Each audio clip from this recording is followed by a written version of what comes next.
You know we're not doing comedy, right? Comedy and horror today.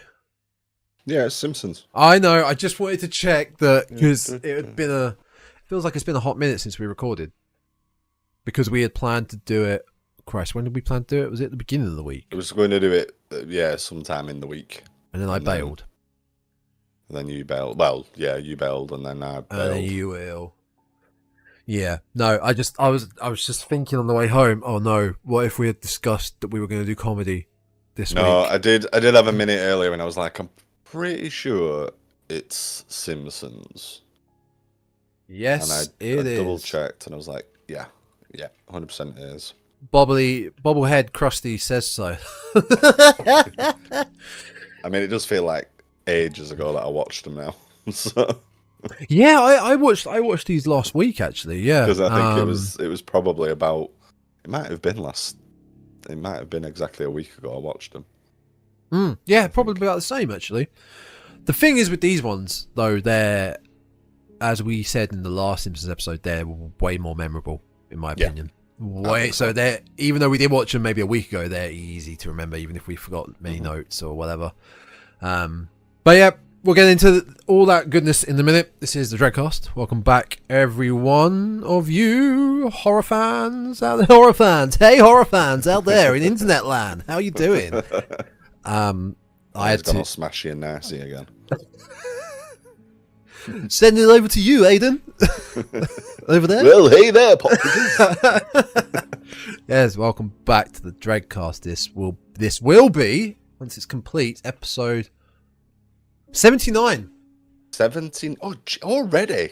Cripes alive. Keep talking while I check.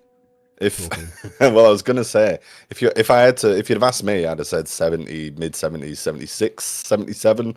But no, it's yes, 79. Isn't it amazing when you type in the Dreadcast in YouTube? It's the first thing that comes up.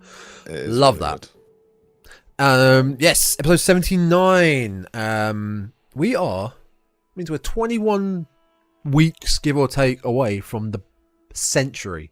So we're going to hit it this year, I think. Yeah, we'll hit it this year around the autumn time. September. We'll work that one out.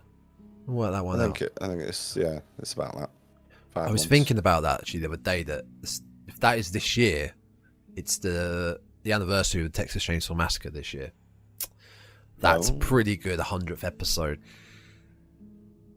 But we don't like the Texas Chainsaw Massacre on the Dreadcast, Tom. We never talk about that film. Oh my god, we used to have a running bit, didn't we, where we talk about it every week. All right, we've talked about it now. There we go. That could be our potential one. That's the one for this week. I forgot about that. We used to shoehorn it in on at least once an episode. Any way possible. We did last week. It was the first thing we talked about when we talked about how someone on the world of the internet, the internet, the thing out there where you can type tippity-tap, your opinions up, and most of the time they'll be wrong. Someone said that the 2003 remake to Texas Chainsaw Massacre was better than the original. Oh, I mean, they were wrong. They were so garbage. wrong. Yeah. Oh, I saw another. This is one of those stories that I'm gonna start and I can't actually remember the details of.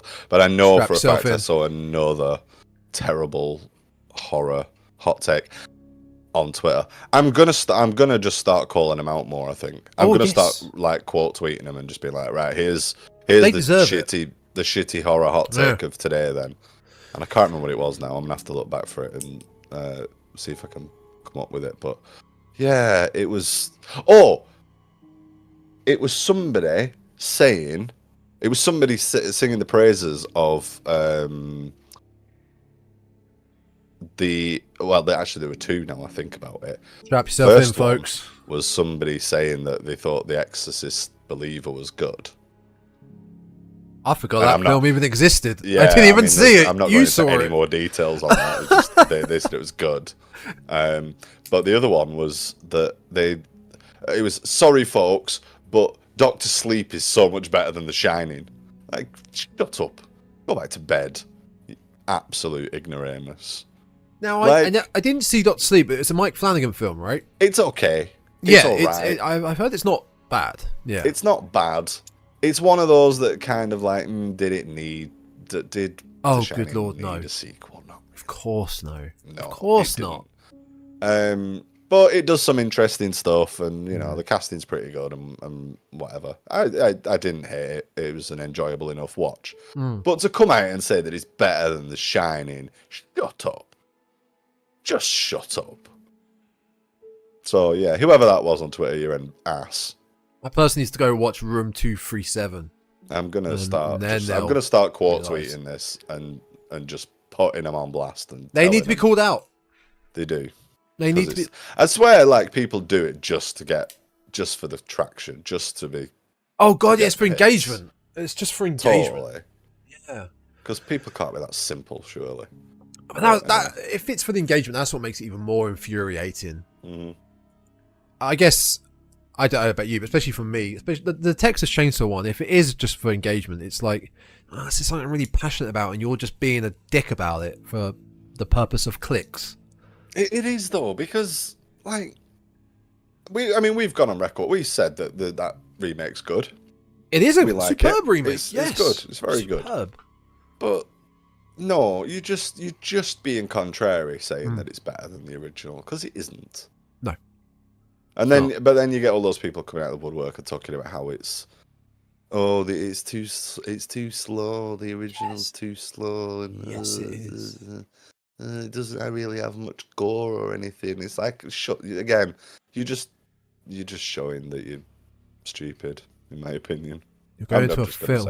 You're going into a film called The Texas Chainsaw Massacre. That is such a baller title that if it starts slow for about half an hour, you've got to be thinking, what's going on here? What's going on? Whoa! Here comes a man with a mask and a hammer. It's time for like this length of time, and people are still talking about it. Still like championing it as one of the best horror films of all time. All time. You get a bunch of stupid whatever kids, Gen Z, looking at you, people. Looking at you, people younger than us. Even though I'm younger, because it will be. That's what it will be. Oh yeah. Am I so out of touch? No. No, it's the kids that are wrong. The kids that are wrong. Nice related quote. Yes. Just before we get into the Treehouse of Glorious Horror, I have two things to quickly mention. Yes. Firstly, check out last week's episode on The Thing. It's doing great. Really happy with how well it's doing. Gained a few more subscribers on the YouTube, and big shout out to Sir Jaunty1 for his very lovely comment. Thank you very much. Thank you for listening. But yeah, do go check it out. I was very happy with that episode. It was good fun episode on one of the greatest horror films of all time. So yeah, you can find that and all past content on Spotify, Apple. Slow and boring. The Thing is most certainly not slow and boring, and it's definitely gory. Yeah, it's the opposite to Texas Chainsaw Massacre. It is good stuff. Yeah, no, that is doing good. You can find that on Spotify, Apple, Google, Samsung Podcasts now, Amazon and Podbean and YouTube. Always searching the Dreadcast. The other thing, I briefly mentioned to you, I went to see The First Omen. Oh yes, you did. Hearing good things about it. Are you disagreeing with those good things that I've heard about it? I was hearing good things about it from sources I like to class as reputable sources before I went to see it. So certain sources with these sort of films, I will take their opinions and credits. It's not many of them, and for the most part, they're right. But no, for me, it was a 5.5 out of 10 to a 6 out of 10. Okay. The Omen, the original Omen didn't really do much for me in the first place. Really, I mean, that's fair. I think okay, a belated prequel. It's a prequel. It is. So something that you're not really that fussed about in the first place, then yeah, it's not gonna be a big hit for you. I've yet to see it, but I do really quite like the Omen. So I perhaps would get more out of it Yeah, I highly recommend watching it. Yeah, and I would recommend to any horror fan or anyone that just intrigued. Go, yeah, definitely watch it. Just for me, it didn't do anything for me. Yeah, it takes a long time to get to, let's say, your main exposition scene with Finchy. Yes, God bless. He's in everything. Very quickly become the icon of horror, hasn't he? Mr. Ralph Ineson. Getting around. Big fan. Yeah. Chris Finch, bloody good rep, bloody good horror actor. Hey! Lovely, yes. And it also helps that he does a lot of weird stuff in the woods, folky horror things that I like. So yeah, big fan of seeing anything that Ralph's done. So I'll check it out. Is his daughter in it as well? I just made that up. That does ring a bell, actually. I'm not 100%. Or maybe not his daughter, but another member of his family. I may be mentally conflating some. Are you just chatting bollocks now? Yeah, quite possibly. I think I'm just thinking about tweets I've seen of his on, Twitter, funnily enough, recently. And obviously some of it being promo for the Omen, but I think I may have mentally conflated a happy birthday tweet to his daughter in there as well, and in my fever-addled brain, I've gone. His daughter's in that. There's a tweet here. There's a tweet here from Ralph from April 19th, 2022. My daughter being interviewed by Variety magazine at her first LA premiere at the Chinese Theatre, where I had my first night in 1995. I don't know. Oh, Rebecca Innocent on Working with Nicole Kidman. Oh, she was in The Northman. Hang on a minute, Rebecca. Oh, okay. So yeah, all right. I wasn't making it up anyway. I was asking the question if she was in it. Spreading lies. Rebecca Innocent. But his daughter does act, does she? Nah, here we go. IMDb. Here we go. She has done 2 films. No, one film. She was in The Northman, probably because of Ralph Ineson was in it, and a TV miniseries called The Essex Serpent. So, no, back to the original question, she was not in the First Omen. Okay, fair enough. So, yeah, it took a long time, in my opinion, to get to the exposition part of the film with Ralph Ineson. And the period from the beginning to where this scene happens the structure felt very. It didn't feel like a straight line. It felt like a wiggly line. A lot of actions and things that were happening didn't seem to make much sense to me. And I was doing my best to follow along, but like a death here or an action here, just I didn't really get why these things were happening. The cinematography is great. The sound design is incredible. Really reminded me a bit of like an Italian horror film.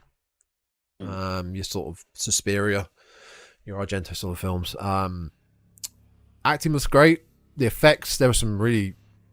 There was one specific scene that I did not expect to see in an Omen film. Pretty gruesome, but not in a bloody gory way, I will say. I'm trying not to say too much because I know you want to see it. So I know what this might be because I think the only I've not looked into it too much other than it's an Omen prequel. But I think I did hear something about it doing some retconny stuff that changes. Yep. And I think that might be possibly what this scene is. No, this scene I'm talking about is again about halfway through the film. Oh, okay. But the retcon, you're correct about the retcon. So the thing with the Omen 1, Damien is it's known he's born by a jackal, right? Birthed by a jackal, yeah. Yeah, that's been we're done. That's changed. We're done.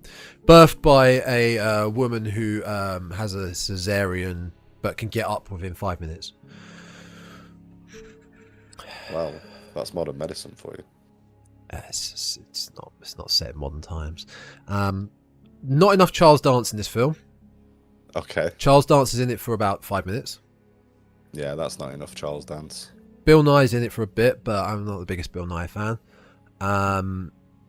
There's a few homages to moments in the First Omen, like big. I think one of which I've maybe inadvertently seen. Yeah. The last thing I want to say is probably my favourite scene in the whole film. Actually, is really reminiscent of a film called Possession, where the woman in the film Possession it's like a one long camera shot of her just being absolutely possessed in a tunnel. Oh, with Sam Neill. With Sam Neill. Yeah, incredible shot. And there's basically that in this film, and the camera lingers on her for about a minute and a half, and they must have just said, literally go nuts, go crazy, and just pretend you are being possessed. Yeah. It's really good, really well done, because it just keeps going. It just doesn't stop. I mean, Sam Neill's no stranger to possession movies. He's no stranger to the Omen franchise. Exactly. He plays Damien in the third one. He does indeed. Yeah. So yeah, it's not the best review of it, but I was trying to say as little as possible. As possible while still giving my opinion. But I'm gonna check it out when I get a chance. I'll wait for it to come to some streaming service or other, I think, before I check that one out. Speaking of which, Late Night with the Devil. Yep. Premieres on Shudder tonight, I believe, today. I think it was 22nd. What it was the 22nd? If it's today, that's even better.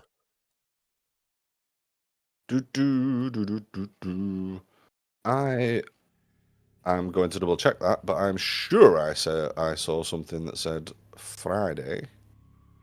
Today being that. Yeah, you're right. It could be. Yeah, I'm seeing that. Comes to Shudder UK.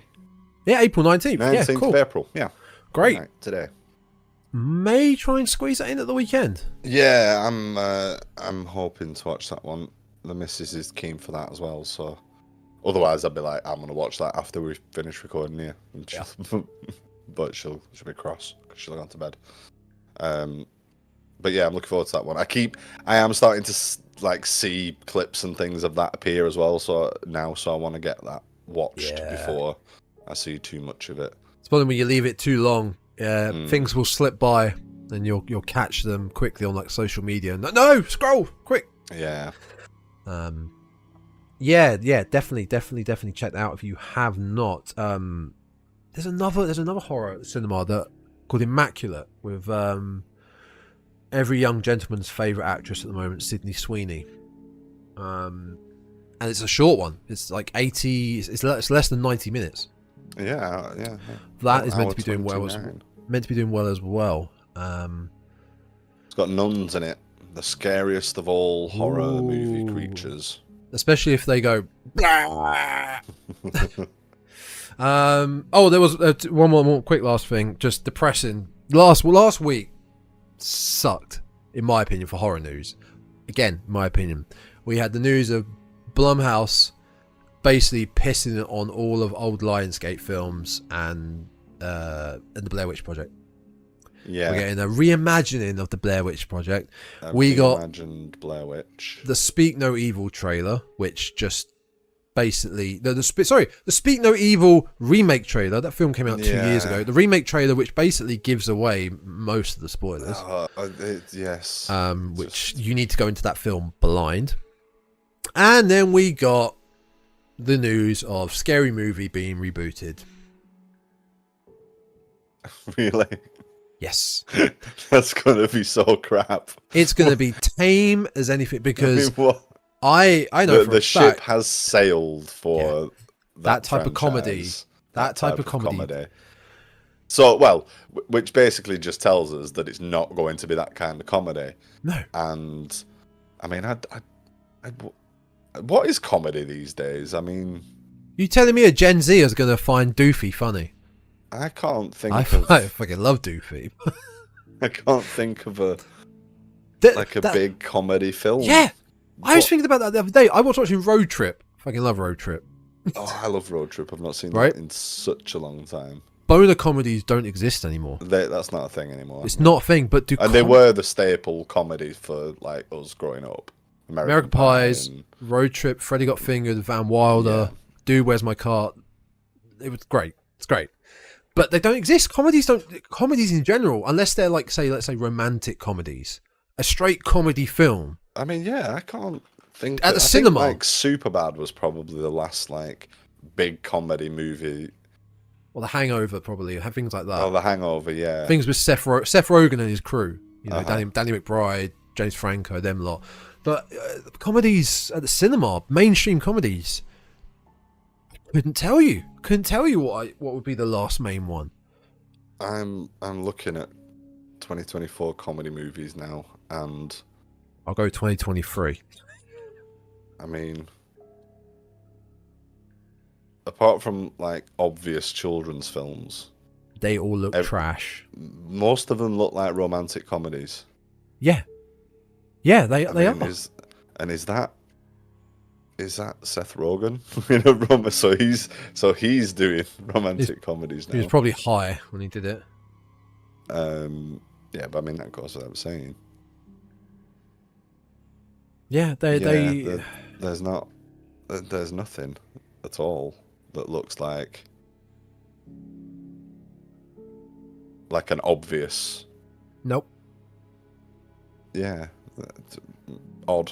So, folks, if you haven't seen it, go watch Road Trips. Great fun film. In fact, oddly, that What? Miller's Girl has come up. Miller's Girl. That's the one that's got that really supposedly controversial sex scene with Jenna Ortega and Martin Freeman in it. Oh, yeah, I've heard about that. Yeah. That keeps cropping up because... Oh, this is a thriller comedy.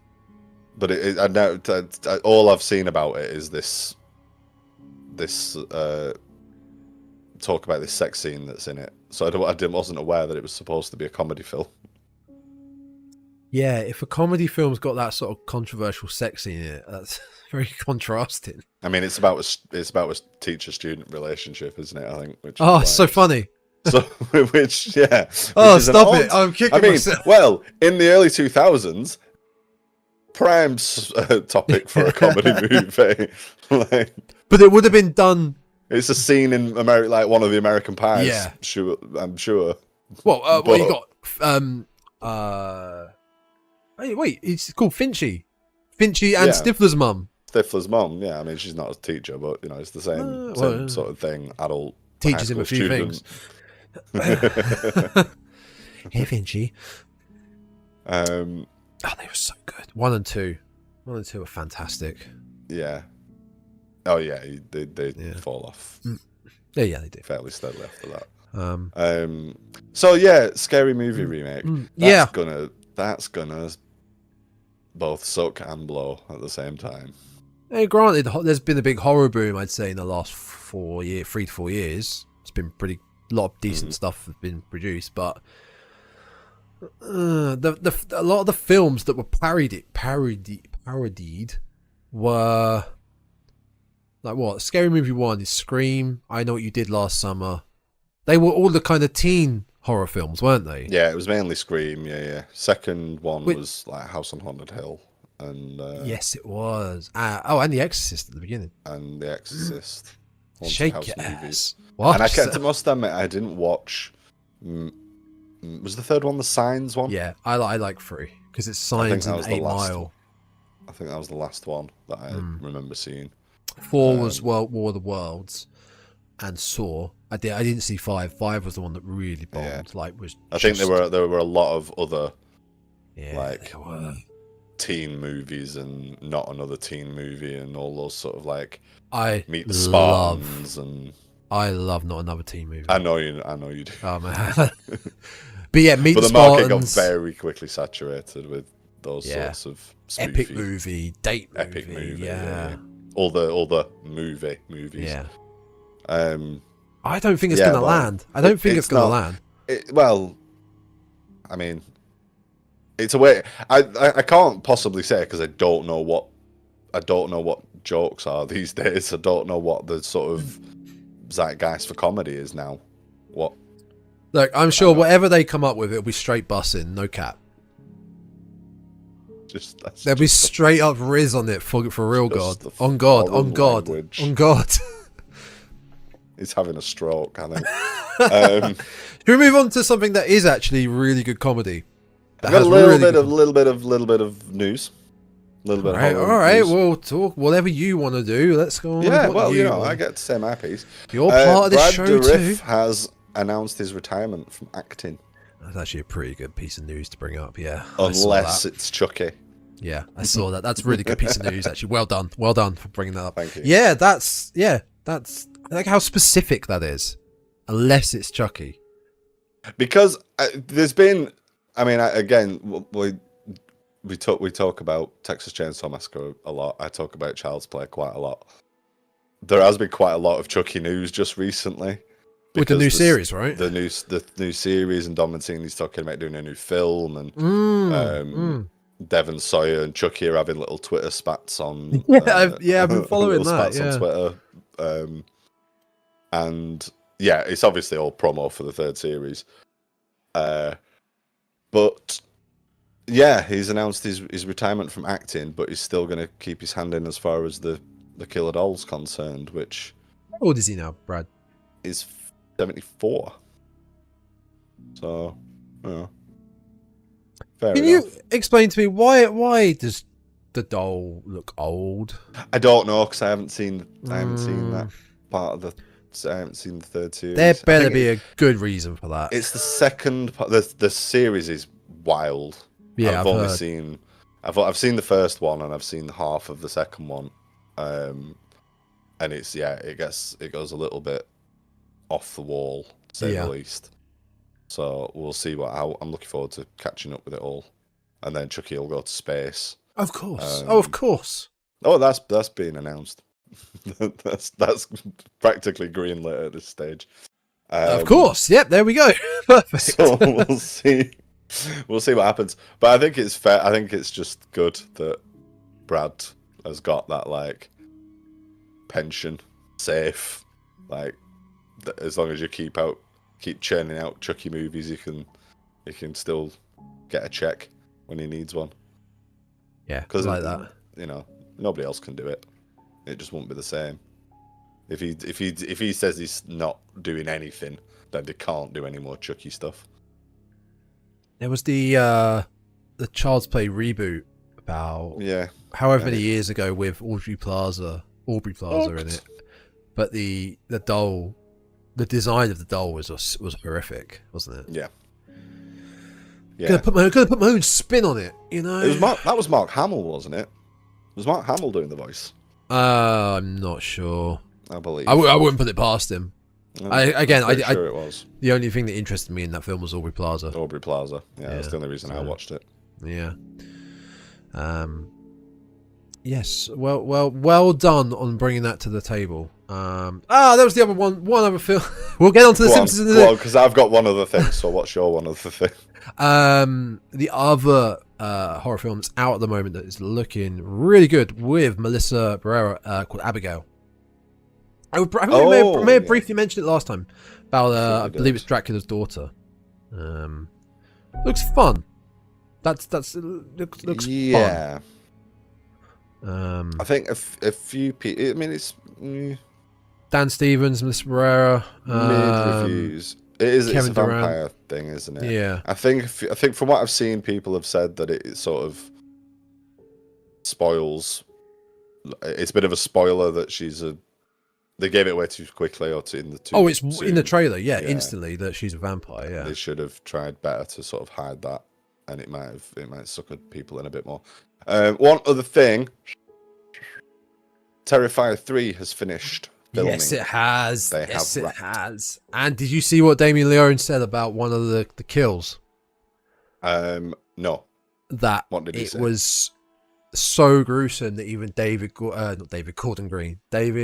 Thornton, is that, I believe his name, who plays Art, he was at the point of gagging and wanting to nearly throwing up because they've done one of the most out there, extreme, gory set pieces. Joseph Gordon-Levitt said that. No, the director, David Joseph. If he's in it, it'd be amazing. I'm just checking in triple barrel actor names now. But yeah, they're highly bigging this up now. They are really bigging this up, and I'm, for one, very excited. It's nice. I mean, that's obviously big news. It's nice to have some more news about it, though. It's been very quiet for. It's been what, over a year since the not trailer, the poster reveal. It feels like a long time ago now. Well, I don't know about a year. It was maybe last autumn and the last summer. But I mean, Terrified 2 came out 2022 in autumn 2022. And I believe he said he wanted to do a third and fourth film and then end it. Mm-hmm. But it's nice to have an actual solid horror franchise that really excited about that the next sequel's coming. It's not like, oh, they're pumping out another one. They're pumping out another one. It's like, no, I want another one. I want another one because it's going to be great. Just a little lower on the time. Don't make it like 7 days long this time. Yeah, it did. The second did suffer a little bit for just being touch. Yeah, very stoked. Very stoked for that. We'll definitely touch that in the autumn when it comes out.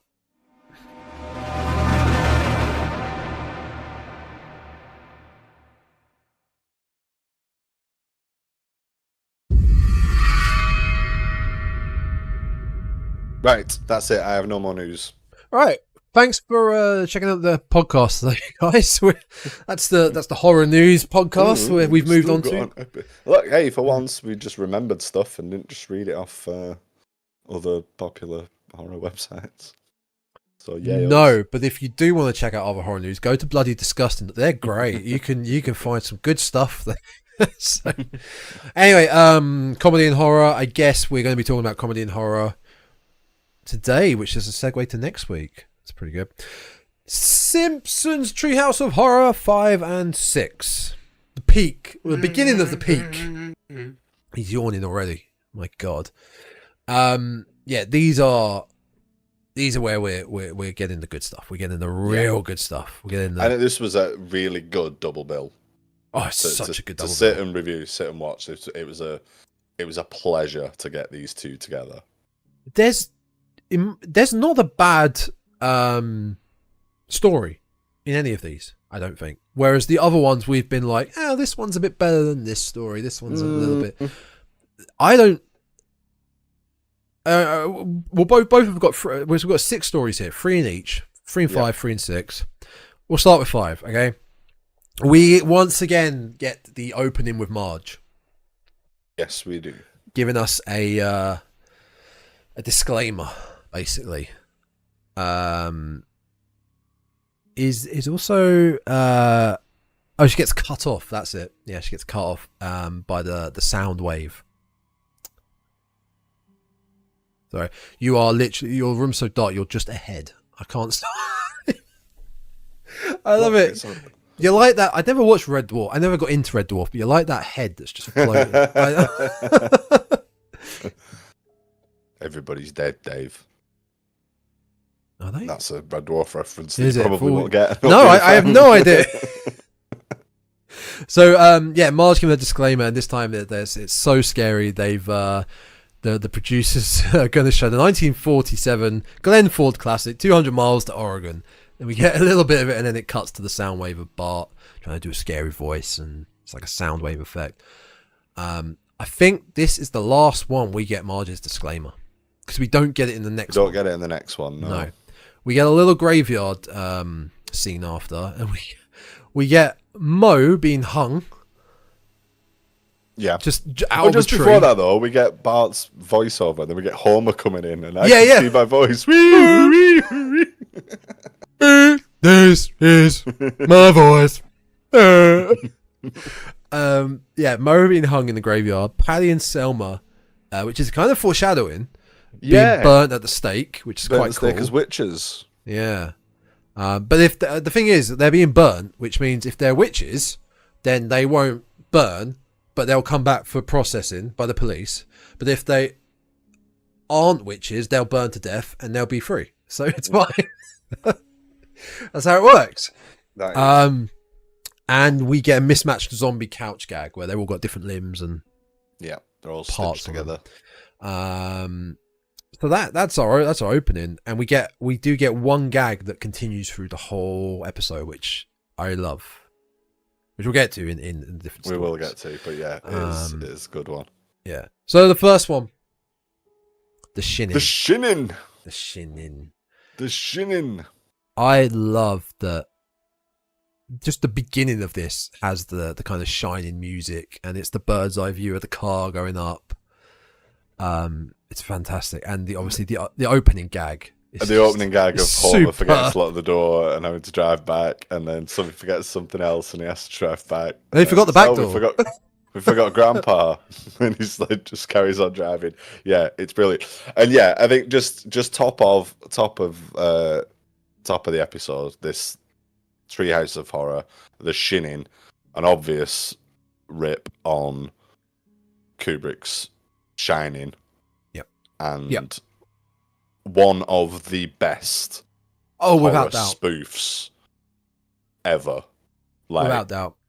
Talking about the scary movies and stuff like that. Like, it's a long time since I saw this, and when it came up, and it's got the same, like you say, the same sort of camera shots and the music, and it obviously uses like the blood gag on the elevators and things we'll get to, but it's a perfect comedy spoof of that version of The Shining. It's sublime. It's absolute brilliant. When you're trying to condense, it's got to be tough when you're trying to condense let's say a 2-hour film into a 6 or 7 minute short. You need to capture all the main aspects of it. They got there, like you said, the blood coming out the elevator, even the maze, chopping down. We get here's Johnny. All the main parts. We get all the big. The all work and no play. We also get that in the next Treehouse with Nightmare and Evergreen Terrace, which again is an incredible parody where Nightmare on Elm Street, hour-and-a-half film, and they have to take the main points of that film and make it funny, and it works so well. But yeah, The Shinning is in the film The Shining. I'm gonna sound a bit like I shouldn't be doing a horror podcast here. Is the word The Shining ever used? Yeah, in the movie. Yes, I think so. Because it's a long time since I've seen it. Same, because in this, it's a long time since I've seen it. Willie says to him, "You've got the Shinning," or he doesn't say to it. Does he say? No, it's in his head. You've got the Shinning. Does Danny ever get told he has the Shining? Yes, and I can't remember the character's name in The Shining. Yeah, I've read the Shining. The book is one of the few Stephen King novels I've read as well. But so many years ago that I really can't remember. Well, it's different as well, very different. I can't remember much of how or why it's different. But yeah, and it's right at the beginning where they're in I guess the place where Jack's agreeing to take the job.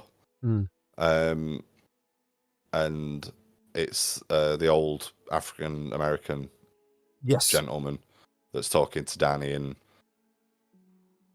he says it to him. That's like, oh, my grandma called it the shine. Ah, of course, yes, you're right. Yeah, and I've got it, and I think you have it too. And he says, oh, and if you get into trouble, like, because he's obviously, I think he knows because of his shine that something's not quite right with the Overlook, and he sort of says to him, like, if you get in trouble while you're out there, you use that shine and call for help. Which we get parodied wonderfully with Groundskeeper Willie and Bart. Except between the hours of 5 and 6, that's Willie's time. Yep, that's Willie's time. It's another great example of, if you, like we said before, if you have this built universe like the world of the Simpsons, you can do these sort of parodies so well. Mr. Burns and Smithers are perfect for the owners. Yeah, Willie's perfect for the caretaker. It all just fits so well. You've got a bartender. Is it Carl in The Shining? Is he called Carl? Oh, again, I can't remember. This is so bad. It's Mo in this. It's Mo in this. I'm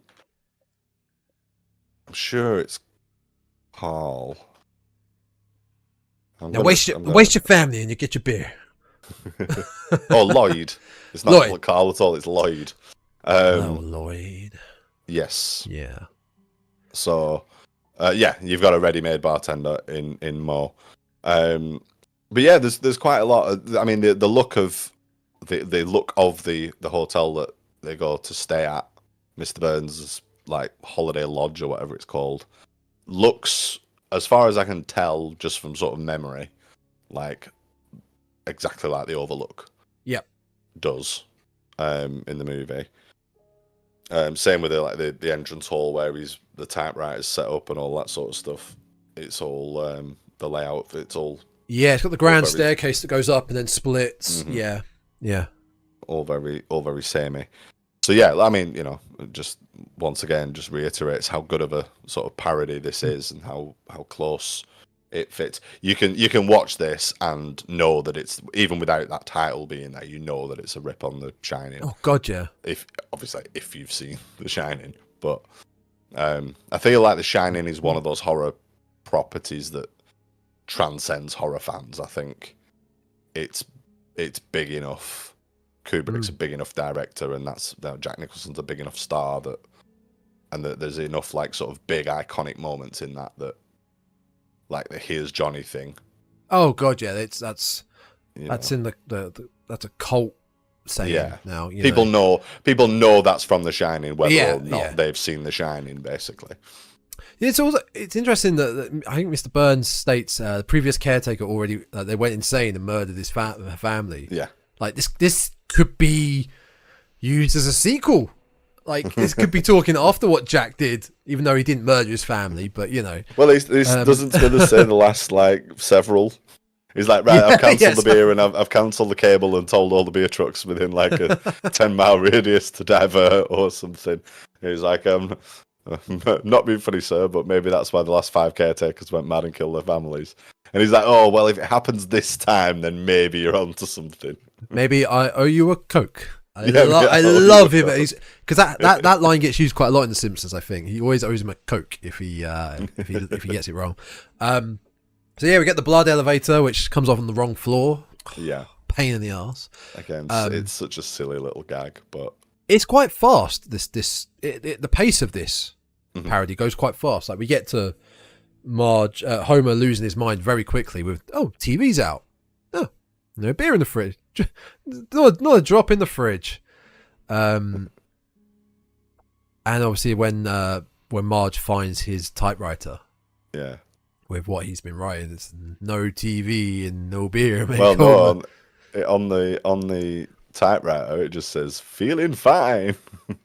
That's it. I didn't even call that. No, it's because she walks in and says, "Oh, maybe his writings will be a window into his tormentor's mind," and it just says "feeling fine," and then the lightning strikes and you can see it's all on the walls. No TV and no beer. Make Homer go crazy. There's something about it when Homer walks in. I love the simple look of his hair is now just shows the complete disheveledness of him just by doing that. It's also, I've always taken it, and I've never watched the two side by side, but it's Homer doing a Jack Nicholson impression. It's Homer doing Jack from The Shining. Oh, when he's going like, give me the bat. No. In just that bit when he comes in and he's got that sort of swagger and dishevelment, and the cadence of the way he says it, no TV and no beer make Homer go. Yeah, I see what you're saying. Yeah, it's is it Dan Castellaneta? Dan Castellaneta, yeah. Dan Castellaneta doing Homer, doing Jack Nicholson. It's like that sort of two-stage impression. I think it's great because again, it's another because that's such an iconic, incredibly, performance, Jack Nicholson performance, as Jack Torrance. So yeah, he has and then we have the give me the bat scene. Give me the bat. Did you clock what this because Marge breaks out a bat herself from the wall. Mm-hmm. but it's in a case that says break in case of spousal insanity. Sanity. She obviously she locks him in the big freezer. In the freezer. Did you pause and clock all of the ghouls? All the cameos, all the ghoulish cameos that were working with Mo. Like me and the ghouls are getting a bit fed up with this. Yeah, this plan isn't coming to fruition quite as fast as me and the ghouls would like. Yeah, we have Freddy, Jason, Pinhead. Who else was that? Who else was there? Got the Wolfman. Was the Wolfman one? And Dracula and the Mummy. Ah, okay. So three of the classics and three of the more modern classics, I guess. Yeah. Yeah, I definitely clocked Freddy, Jason, and Pinhead.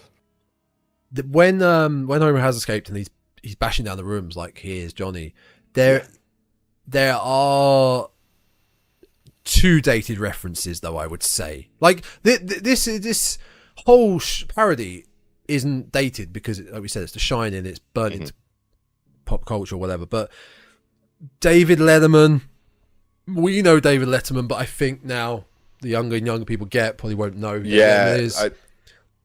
And there's the other one. I'm Mike Wallace, I'm Morley Safer, and I'm Ed Bradley. That's such a very niche American. It's American reference. As well. That's the other thing I was going to say. Yeah, it's not just a time. There's not just a time issue with that reference. No. It's also, there's geography involved as well because I don't think the first time I saw the Here's Johnny, I realised that it was Johnny Carson, right? Johnny Carson, yeah. Who has been in The Simpsons. He was in I can't remember the episode. It's the one with Red Hot Chili Peppers and the Krusty Comeback special. Red Hot Chili Peppers, him, and Bette Midler. Well, David Letterman's been in it as well, I think, hasn't he? Yeah, he spins around. And then Conan has as well. Yeah, only I may dance. I mean, anybody that's been on TV has been on The Simpsons at this point. I think I'm on it next week.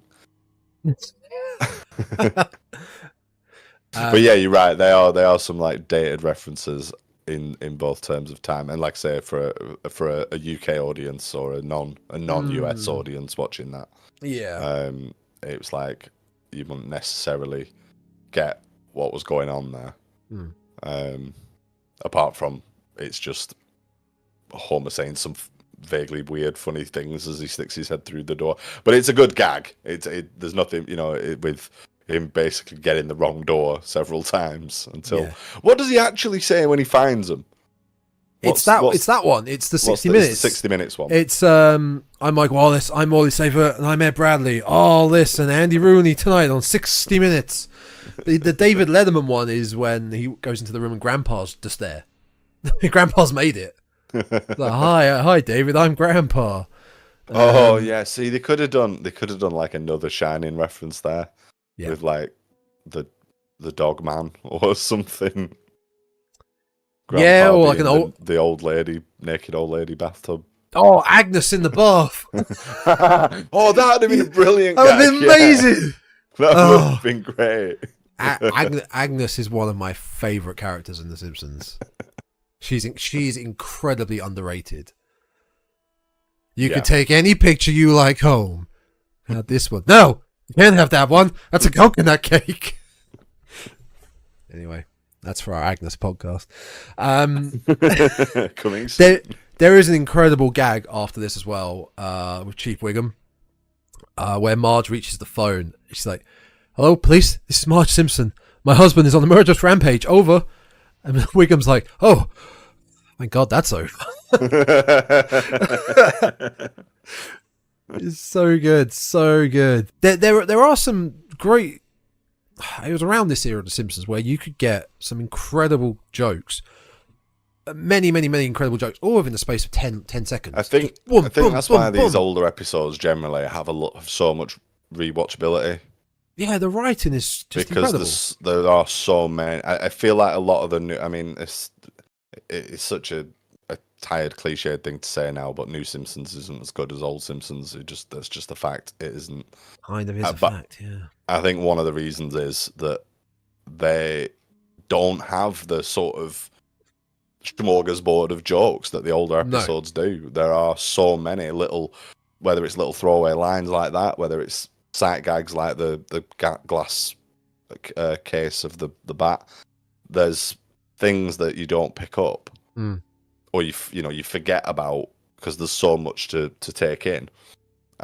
It's very easy to miss jokes first time round, second time round, and then if you leave it a long spell before you watch it again, you can pick them up almost fresh.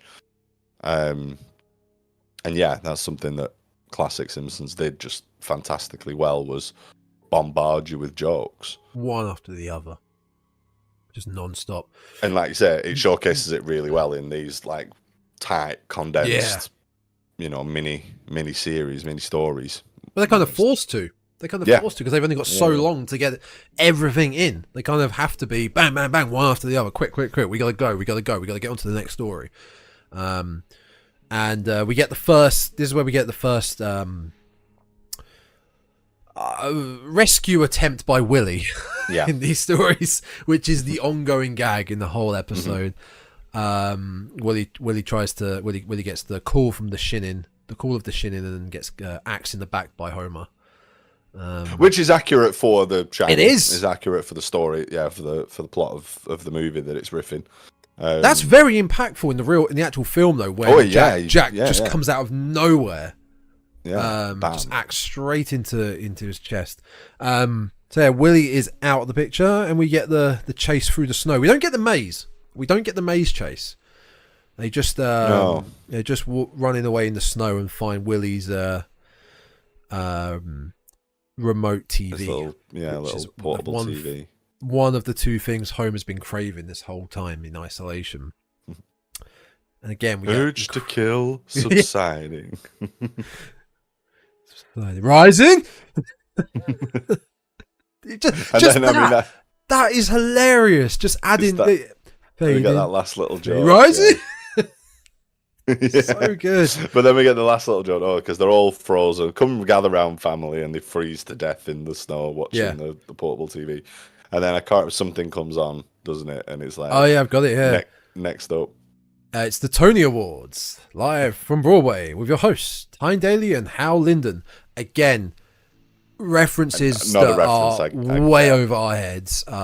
Tony Awards are theatre awards. Is it musical theatre awards? Yeah, Tony Awards are musical theatre awards, but the people involved in it, not a clue. And again, this is season 6, so I think we're looking at, I haven't got the date, but season 6 would be 95, I think. So yeah, way out of our league. Oh, it's the Antoinette Perry Award for Excellence in Broadway. Oh my! The Antoinette Perry Award for Excellence in Broadway Theatre, more commonly known as the Tony Award. So yeah, excellence in live Broadway theatre. So yeah. So I don't know what the joke is there. Whether it's the Tony Awards are. I suppose it depends how you feel about musical theatre, I guess. I don't mind that. Don't mind it. Whether that's the joke or whether it's those hosts that are particularly off-putting, but either I think way, it's the hosts, yeah. But either way, it's Urge to Kill rising again. Thankfully, they're frozen solid, and that's our shin. That's our first segment. It is a hell of a way to kick the episode off. It's a great one. It really is. And this is, and I feel like I've said this before when we've covered other episodes, but Treehouse of Horror Simpsons episodes were an event at this time. They were. It was if you're a Simpsons fan and you were watching it like regular, which around this time, I don't know if I will have been watching them live or whether it would have been repeats. You're a little bit older than me, but in the UK around that time, would they have still been on BBC Two and Sky One? They were still on Sky One. I think Sky One. They used to be on. When I was growing up in the early 2000s, as a young Tom Jr., it was always Sunday night around 6 p.m. we got the brand new episode of Simpsons. I remember staying up, and I think Voyager was on after. But they're still on Sky One at like prime time. Sky One at 6 p.m. Sounds right. Yeah. So this first aired.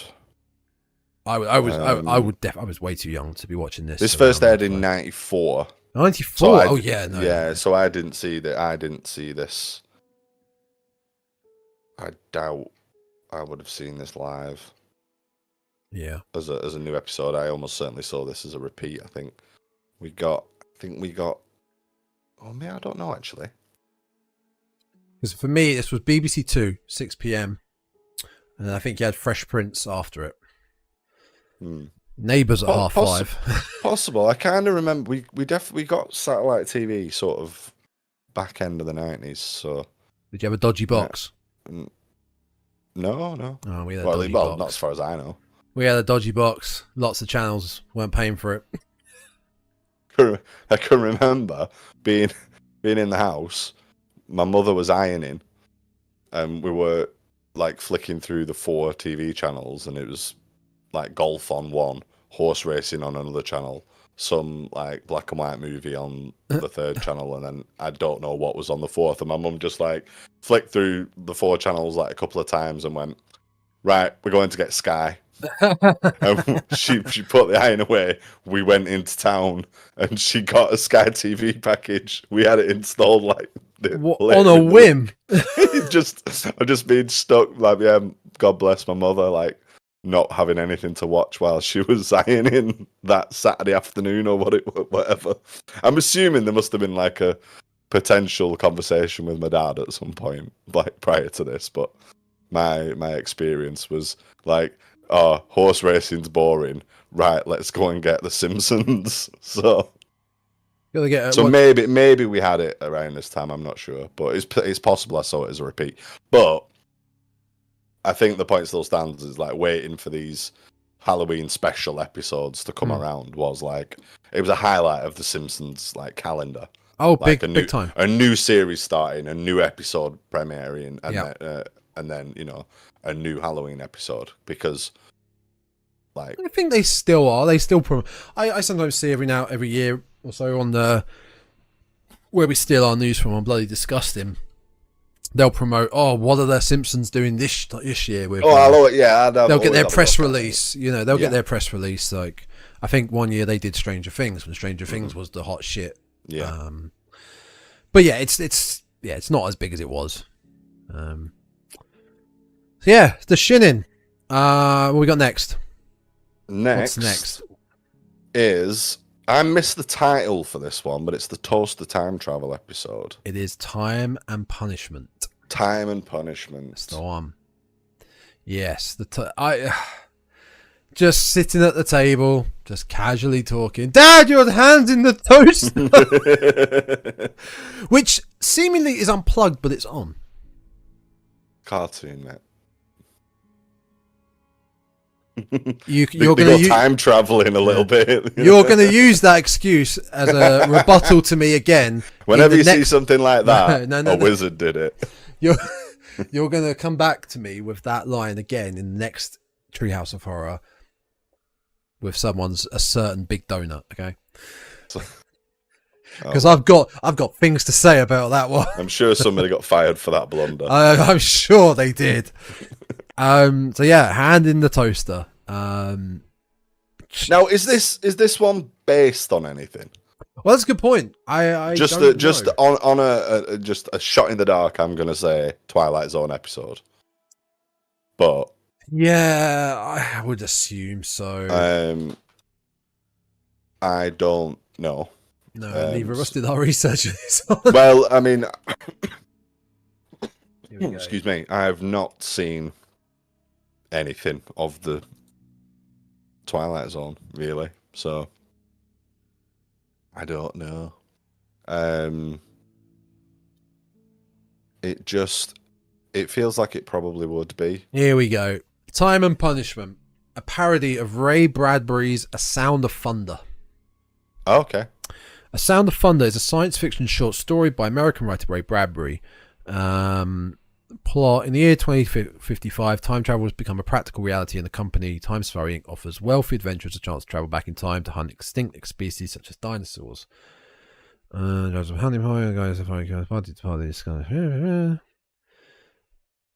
Yeah, it's time travel.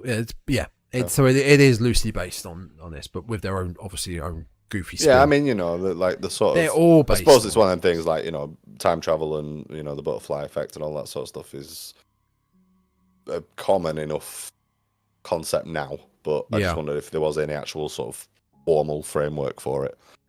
So, yeah, there is. Cool. So yeah, Homer has his hand in the toaster. And smashes it up, and then heads off to his workbench in the basement to fix it. And for a Homer repair job, it goes remarkably well. Almost a little too well. I mean, not just like ignoring the fact that he inadvertently invents a time machine aside, like the reattached casing and everything actually looks quite neat and tidy. Thinking about like that birdhouse that Homer built, and with the bird still in it, with the bird still in it, and the barbecue, and the grill. Like, what the hell is that? And the spice rack and various other things. Spice rack.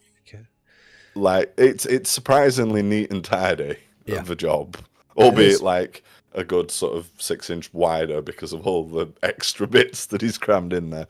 I love how he bursts the case open. It just has a rock and just goes, it just falls off the side. Which I 100% am invested in the idea that Homer has just a big rock as part of his toolkit. It's in the toolkit. A screwdriver, a wrench, adjustable span or whatever, and then a rock. When Homer is normally when he's doing like busy work like this, I like that they change it, that he's wearing a shirt with a pocket. A pocket on his pec. I don't know what you call it, his chest pocket. Yeah, his pec pocket. But he wasn't wearing it before. But it's like he's doing something creative, constructive now. He needs that for his pens and stuff. But yeah, then travels through time. My favourite instance of that is the Reader's Digest episode when he just he gets obsessed with the Reader's Digest magazine and crams it into his pocket and it tears. Oh yeah, he gets a little rip. Yeah, I know what you mean. Yeah. All this in a handy fits in your pocket.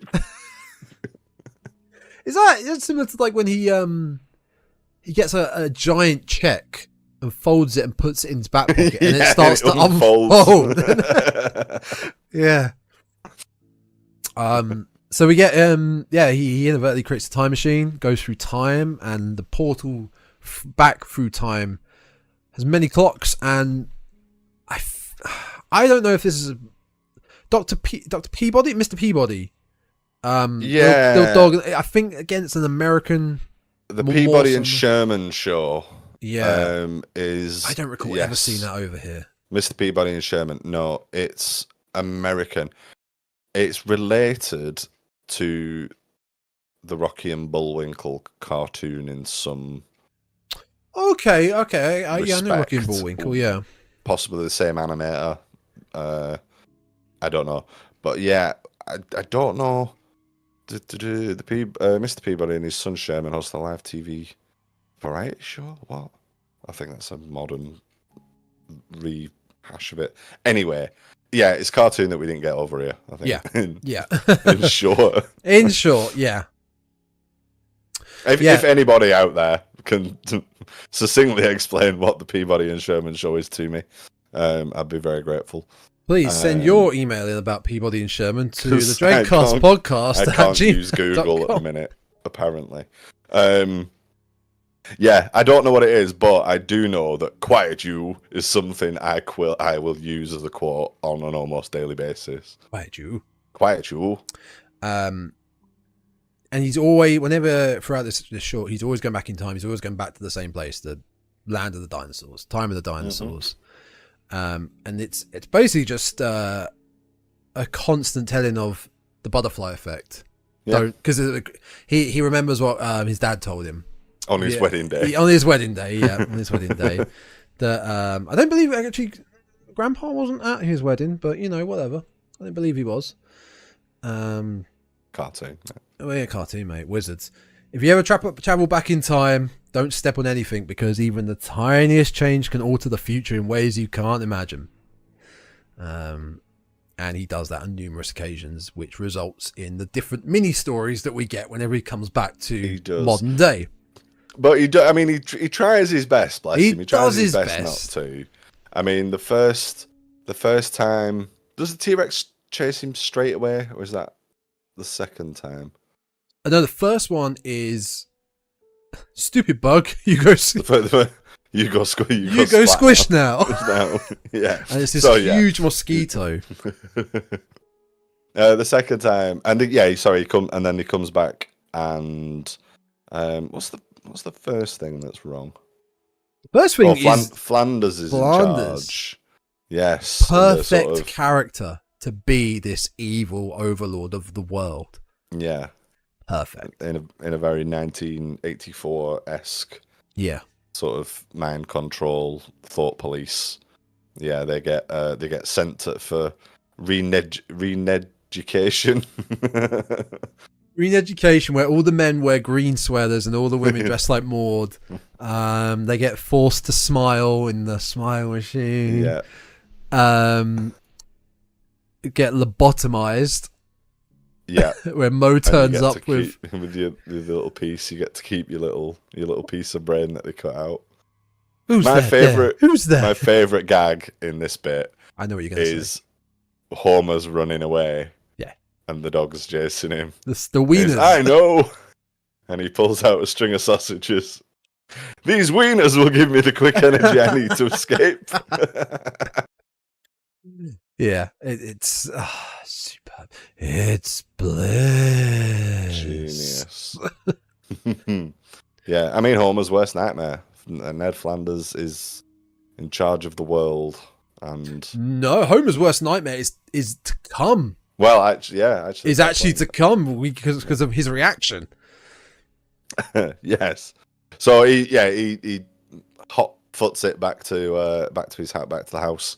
Sets the toaster off again and pops back in time to fix his terrible mistake, vowing not to touch anything. I did think at this point that a little twist would be if obviously he comes back and encounters his previous self there. Back in time? Yeah, because obviously he goes back in time and he's just... It starts again. I'm going to be honest with you right now. I hate time travel. But, I hate the concept in fiction about time travel, because it always fucks my brain, and you can never fully explain it properly do it right because it doesn't. I'm not getting into it. I just don't like it. But yeah, I get what you're saying. I get what you're saying. It would have been a fun gag, but would instantly make it far too messy. So yeah, I can appreciate and understand wholeheartedly why they didn't do it. So yeah, second time he's vows that he's not going to touch anything, and suddenly a T-Rex appears, forcing him to leg it, and in possibly the most athletic Homer has ever been in his life, he manages to kill. vault and duck and slide and duck, dodge, dive, dash, dodge out the way of absolutely everything, and then squishes a poor unfortunate amphibian heading onto land for the first time. The first one. Yeah. Yeah. And then we comes back to, normality, quote unquote, and we get giant Bart and Lisa, which it's a very bizarre world, this one. Because it's not like they're playing with a doll's house. They're on like a miniature world themselves.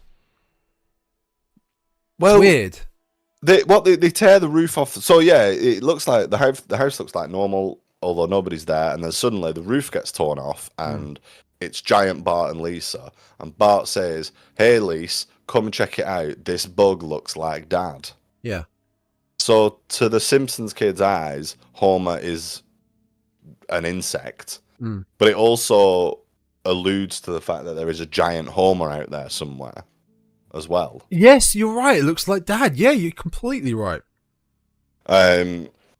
So never thought about that. it's but it's a very quick one. Is that because he quickly whacks the. Oh, he's back in. Yeah.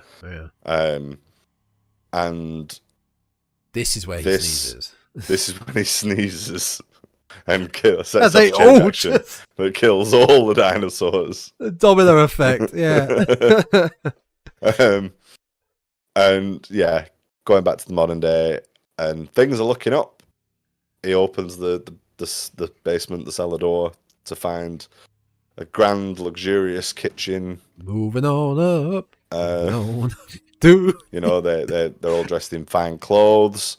What did they say that they're doing? So, Bart comes up to him and says, "Morning, Father. Hope you're well." And Lisa then states, "Are we taking the new Lexus to Aunt Patty and Aunt Selma's funeral today?" Like, fabulous house, well-behaved kid, sister-in-law dead, luxury sedan. And then, Marge, would you please pass me a donut? What's a donut? And that is when he just loses it. That is his worst nightmare. That is his worst nightmare. Perfect. Yeah, perfect house. Sister-in-law's dead, etc., etc. But no donuts. The peak scream, Homer scream, just loses it, just runs away, arms flailing. It all happens so fast, and then we get the rain. It starts to rain outside. Again. How does that wash away? Donuts, isn't it? It's only raining donuts. How does that wash away? How does that drain? How does that nourish life outside? The grass, the trees. You would just be like waist deep in mouldy donuts. Just pile up constantly. Yeah. Apart from round 742 Evergreen Terrace, where Homer would start another side hustle, raking donuts, wouldn't he? He'd be eating it like in the last one in Hell. In the Hell. He'd have himself a little motorized, like combine harvester with a pipe. Just. So you like donuts, eh? Like one of those little carts they drive around on golf driving ranges to collect all the balls. Oh yeah. We then get an even quicker alternate reality with Willie trying to explain what's going on, and then gets another axe to the back. He gets axed in the back. Yeah, you're not back yet, Homer. Yeah, I can save you. I can get you home. But you have to do exactly as I. Yeah. And Maggie with like a deep voice, like a James Earl Jones style voice. What did she say? This is indeed a disturbing universe. Yeah. And this is where he loses it.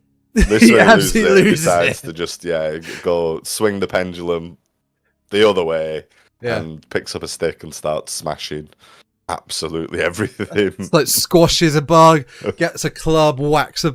Yeah, it's just so good. We get a load of smash cuts then of various realities. So there's like Simpsons Flintstone house, Simpsons underwater house, Simpsons. There's a couple of others I can't remember what they are, but one's a Sphinx. One's a Sphinx. It's like, is it Bart's head as the Sphinx head or something? Yeah. One's well, we also, this is where we get our cameo. We get our Kang Kordos. Foolish Earthling. As they say, foolish Earthling hasn't mastered the concept of time travel or something like that, or too puny to understand the concept of time travel. Too unprepared for the effects of time travel. That's it. Yeah. And they turn into Peabody and Sherman as well. Yeah. Why, Jewel? And we finally thinks he's made it to his reality. He lands on one that's looking right. Good. No Flanders overlords. No giant kids. No. Well, donuts are plentiful. What of donuts, Marge? Donuts are plentiful. Yes. Donuts are plentiful. And all seems good until the licky lizard tongue. They're lizard people. The Queen of England. It's fine.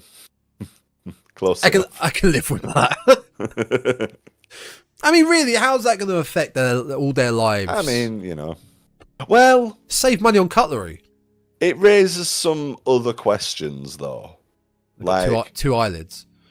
Well, I mean, are they like, because it's like, yeah, lizard tongue, frog tongue, so are they some sort of like amphibious reptilian species of human? Are they part of the British royal family? I mean, if you subscribe to that, or I mean, how is this going to affect Homer and Marge's snuggling specifically? Is what I'm thinking. Snuggling, yes.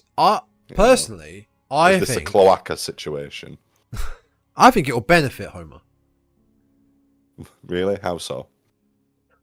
Don't need to get into that. Cloaca situation would be a great name for a band, by the way. I saw them at the Palladium. They were great. But out of all the other ones, it's the best one he can be bothered to deal with. Because he's, close enough. He'll do. Yeah. I mean, he's had a busy day, as the lad. Once again, very fast-paced. Even though it's a short, it's not a parody. It's not a parody. It's loosely based on a short story. Yeah, but not it's in the same way that the Shining episode is a parody. No, but it is fast paced. It just goes and goes and goes. Yeah, again, another hit. Another hit. Yeah, I like that one. Again, as a non parody one, or not obvious parody one. It's a fun episode. Is that? Yeah. Okay, so our final installment for this Treehouse of Horror, we have Nightmare Cafeteria. Nightmare Cafeteria. I just a little thing about this one. I remember first seeing imagery from this episode in my your Simpsons big book of The Simpsons. Yep. And if I can find it quickly, because I had this before I even saw this episode. Because again, like we just said, whenever these were released, we weren't watching them live, so it was like whenever it was on TV, you might randomly see this episode. So I discovered so many episodes through reading about them. So we're looking at season 5. I just want to show you what I mean about this imagery, because this one, oh no, I should have had it ready. I didn't have my props ready. Oh no. Oh, Kirk. Here we go. So when I saw this as a kid, you see that image of Lunch Lady Doris covered in blood with the psychotic face and the what is that? A whisk and that. I was hooked. I needed to see this episode. Because it just from that it looked wild, and it's quite a wild concept. You're killing and eating children. I mean, yeah, it's very dark. I mean, inspiration wise for this one, the title Nightmare Cafeteria is a riff on a television series called Nightmare Cafe that was an American sci-fi series. Nightmare Cafe, yeah. It's a sci-fi television series which aired on NBC in the early 90s. Robert Englund was in it. Wes Craven Films was a production, the production company behind it. It was created by Wes Craven. And yeah, I'm just trying to. I vaguely remember. I think I watched a documentary about Robert Englund recently that mentioned this. It was, I guess, it was a little bit Twilight Zone-y. Okay. And the only 6 episodes had. Yeah, it was transported place to place, and we got overview. It had like a monkey's paw wish sort of thing for people that go to this cafe and sort of make a wish and get some sort of twisted version of it. I think Robert Englund played the sort of wishmaster character in it, if I remember rightly. So that's where the title comes from. Obviously, the plot of Nightmare Cafeteria doesn't bear any relation to this series. Yeah. The plot is more Soylent Green. Ah, Soylent Green. Yes. Yeah. I even think that the word Soylent Green is quite a dated reference. I think because that's been used. I think was a cultish reference, but I don't think it's very common nowadays. Yeah, I don't like Soylent Green. I've never seen Soylent Green. I think I watched it at university. It's the 70s, isn't it? Early 70s, the original one. Same sort of time as the Omega Man, that sort of thing. The whole the whole reasoning for what they do to the children is simply because the tension's getting overcrowded. Yes. the room is like chock full of children just smushed up against the window. Yeah, detention's too full, so to thin it. Well, it's the detention's too full, but also Jimbo accidentally gets barbecue sauce spilt on him. It's just brown and water. And Skinner realizes that tastes good. Yeah. I've been using Frinkiac, the great Simpsons website, just to go through it while we're talking. And there's one line I never actually knew what this kid said. It's in the detention room where you see them squished up against the window, and there's one kid that says something, and Skinner replies, but the kid says oxygen running out, and I never knew that he said that. Oh, right. And then Skinner says, yes, you should have thought about that before you made the paper aeroplane. I had no idea he said that. Just before we move on, what Go Frinkiac is for people that don't know. Oh, it yes, is a great Frinkiac Simpsons. is incredible. It's a great Simpsons reference, or resource rather. Yeah, if you don't know what it is, you can.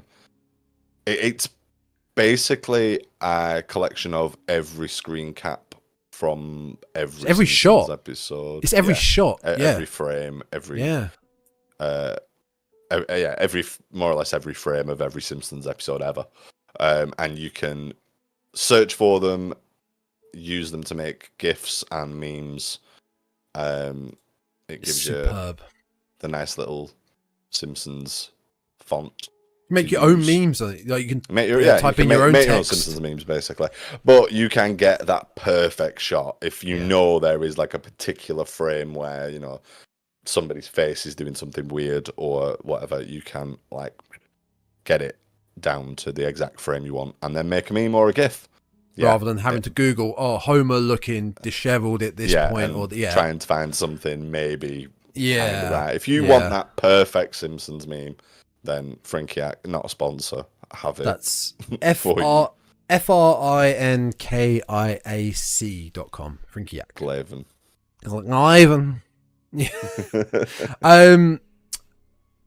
Lunch Lady Doris is down to grade F meat. Yes. Grade F meat. What does she say about the grade F meat? Oh, the grade F meat box says. Yeah, it says mostly circus animals, some filler. Mostly circus animals and some filler due to budget cutbacks.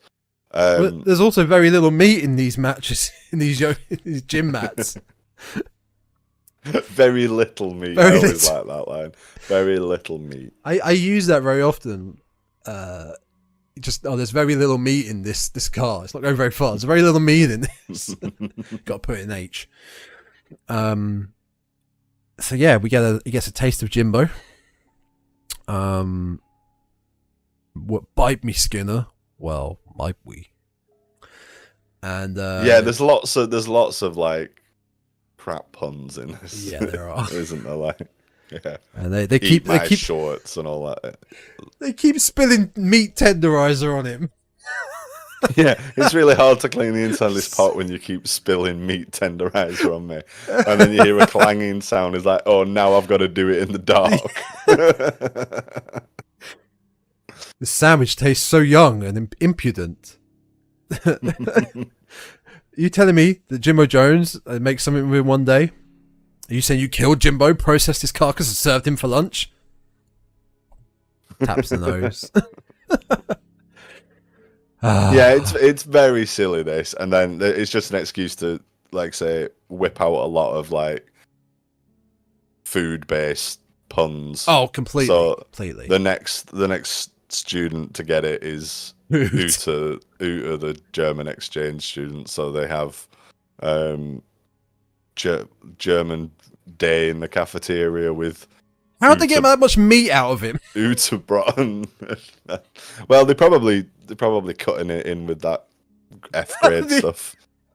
Contains some filler, some gym mat, circus animals, and Uta, and some student.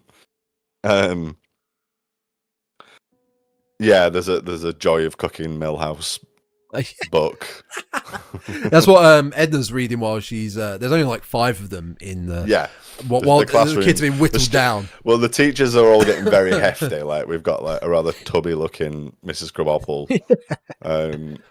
and yeah, the classrooms are getting smaller and smaller, and everybody's very on edge because basically they know that kids get sent to detention but don't ever come back. For the most minor of things. Yeah.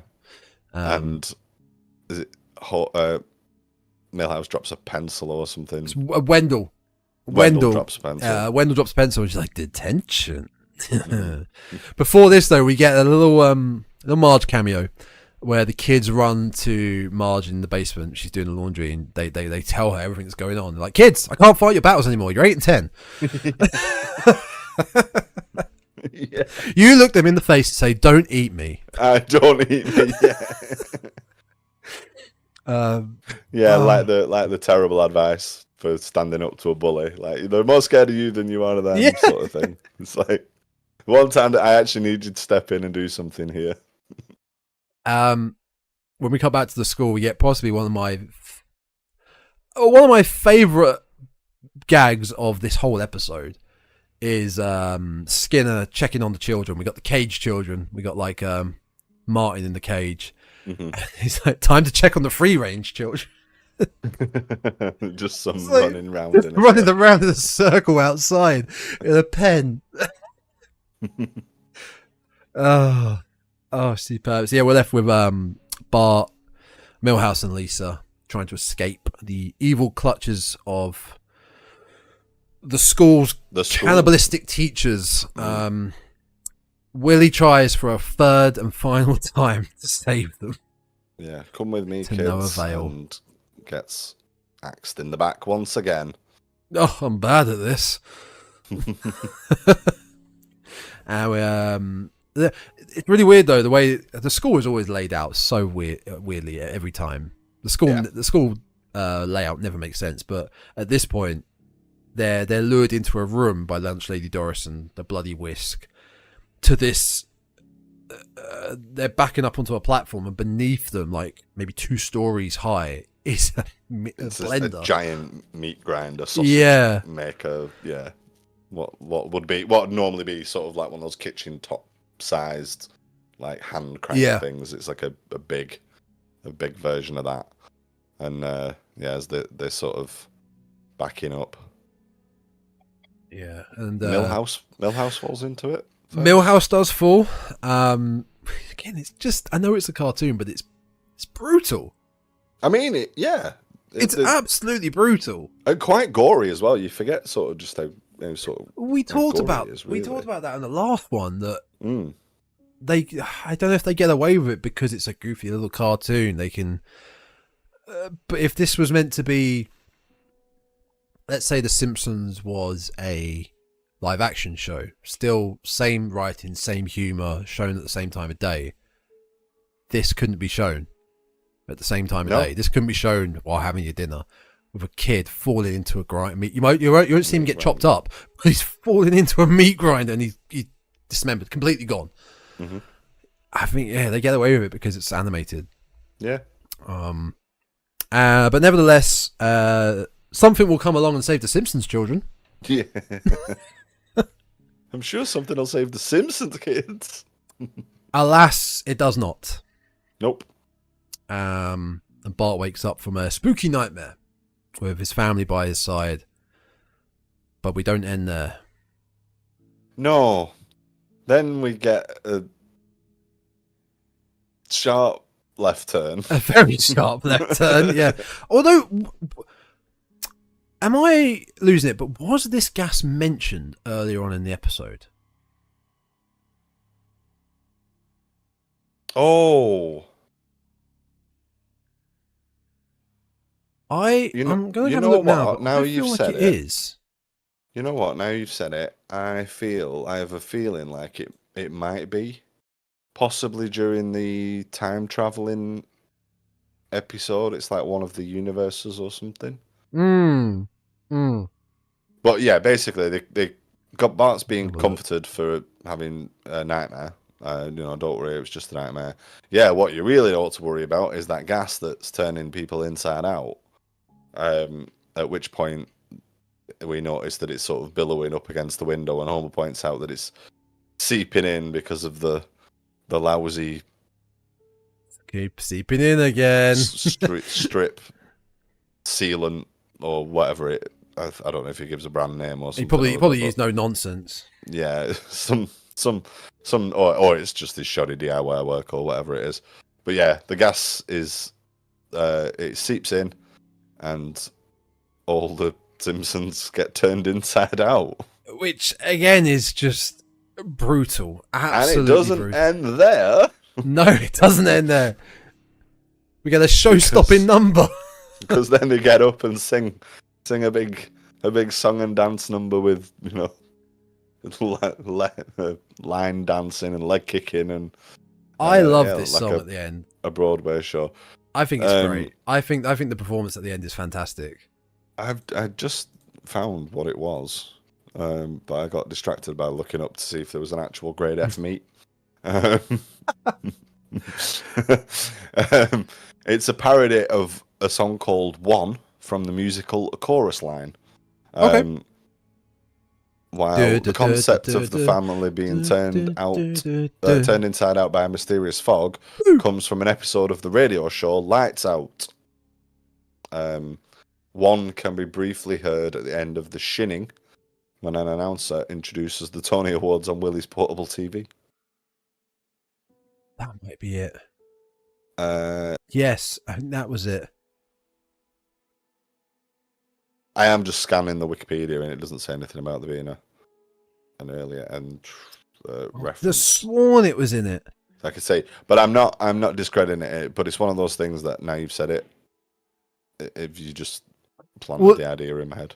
That might not be it. Yeah, you're right. The song, I think that's what I'm thinking of. The song from the end is on the TV that Homer's watching in The Shinning. Yes, I think that's what it is, not the gas. I really like the song, and the fact that they end it right at the end with "Happy Halloween," rather than we talked about the Mr. Burns being Dracula. At the end of that, we kind of get that like Charlie Brown Christmas ending, which doesn't really fit. Yeah. Remember we talked about that? Yeah. This just wraps it up in a nice little package, I think. Yeah, I mean, I suppose it's the similar kind of vein, isn't it? Apparently, the grade F meat joke was written by David Cohen. Inspired by his cousin wanting a box of hot dogs labelled grade C approved for human consumption. That's called a rustler, isn't it? Oh, I like a rustler. Yeah, I do like the barbecue rib rustler, actually, I'm afraid. Yeah. Good hangover food, rustler burgers.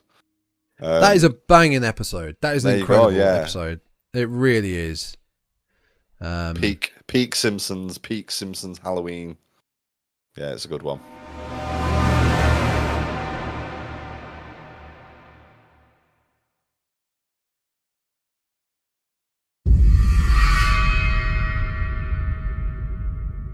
Treehouse of Horror, numero 60. Number 6. Number 060. As we said at the beginning of the last Treehouse, we have no Marge. We have no Marge disclaimer this time. Nope. We have moved on from Marge. But what we do get is a shot of big scary trees and big scary moon and a headless horseman holding Krusty's head laughing. Yeah. It's quite a difference. We don't get the graveyard either. We go straight into it. We just get headless Krusty horseman, head being thrown at the screen. And were they always called Halloween specials? I think they may have been.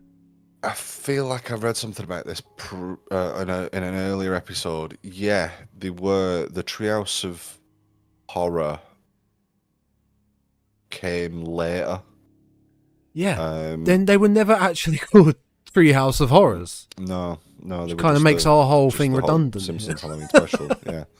But Treehouse of Horror is kind of the catch-all that they've since become known as. But yeah, they're actually just Simpsons Halloween specials. The couch gag as well. All the family drop down, being hanged. Yeah. Yes. Again, primetime cartoon. Primetime. Is Maggie part of that? I mean, it's bad enough the children being hung, but a baby. I don't know if I can find that actually. I have to look. I've got a Frinkiac here. I'm gonna say yeah. Yep, there she is. There's a baby being hung right there. But it's funny. It's funny. Cartoon baby. Hey, it's goofy. It's funny. That's a cartoon baby, not a cartoon baby. Yeah, we said cartoon, an animated baby. No, moving on. An animated baby. So, first story, Treehouse of Horror 6, is Attack of the 50-Foot Eyesores. Which for me, this is the dud. This is out of all of them. Okay, I give you that. It's not bad. No, but I know why you like it more. Why do I like it more? Because it's just full of Godzilla sound effects, isn't it? There is. Lard Lad. Lard Lad. When he gets his donut taken, we get the beautiful roar of my boy Godzilla. Yeah. So I haven't looked up if this is based on anything. Have you? I haven't done my homework on this one. Obviously, the next one is obvious. Is obvious what it's based on, but I wasn't aware if this is based on anything. Attack of the 50-Foot Women. 50-Foot Woman. Sorry. Snoo. It's a old 1950s sci-fi movie. Yeah. I guess a classic. The 1950s, they love their giant things, animals and whatever. Giant animals, giant people. It was all sort of nuclear fallout-driven sci-fi stuff, wasn't it? Radiation causes this, radiation causes that. Giant ants, giant scorpions, giant but yeah, it's a riff on Attack of the 50-Foot Woman. 1958 American sci-fi horror movie. The premise of this one is very straightforward. Homer finds a deal from Lard Dad Donuts to get what's it called? A colossal donut. It's a colossal donut. Yep. He sees it as false advertising when he's given just a regular sized donut. And it vows to get the colossal donut, which the Lard Lab mascot outside is holding, which is probably the size of a house. Yeah. Made out of carbon, like fiberglass or something like that. Oh, it would be, yeah. Comes back that night with. I love that he puts on the. What would that be? It's not a mask. It's like a stocking. Yeah, and it changes like the tone of his skin. It looks like a tight. It looks like a pair of ladies' tights. It doesn't do anything. It doesn't hide his identity. No. But that was like that must have been the thing, because that's like a lot of like burglars and bank robbers and stuff wear like stockings over the face. So like real life crooks must have tried that. He's got a massive condom on his head.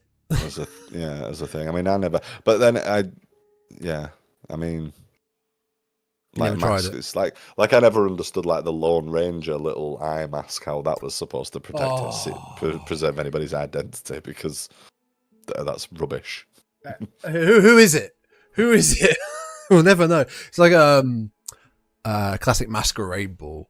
You know, like a Ponzi masquerade ball. Who could they be? Yeah. I've never understood that. So he goes back at night and whips out a chain, wraps it around loops it around the donut, and manages to drive off and steal it, which is the catalyst to. Oh no, actually, well, it's kind of the catalyst, but lightning strikes Lard Lad, and that brings him alive.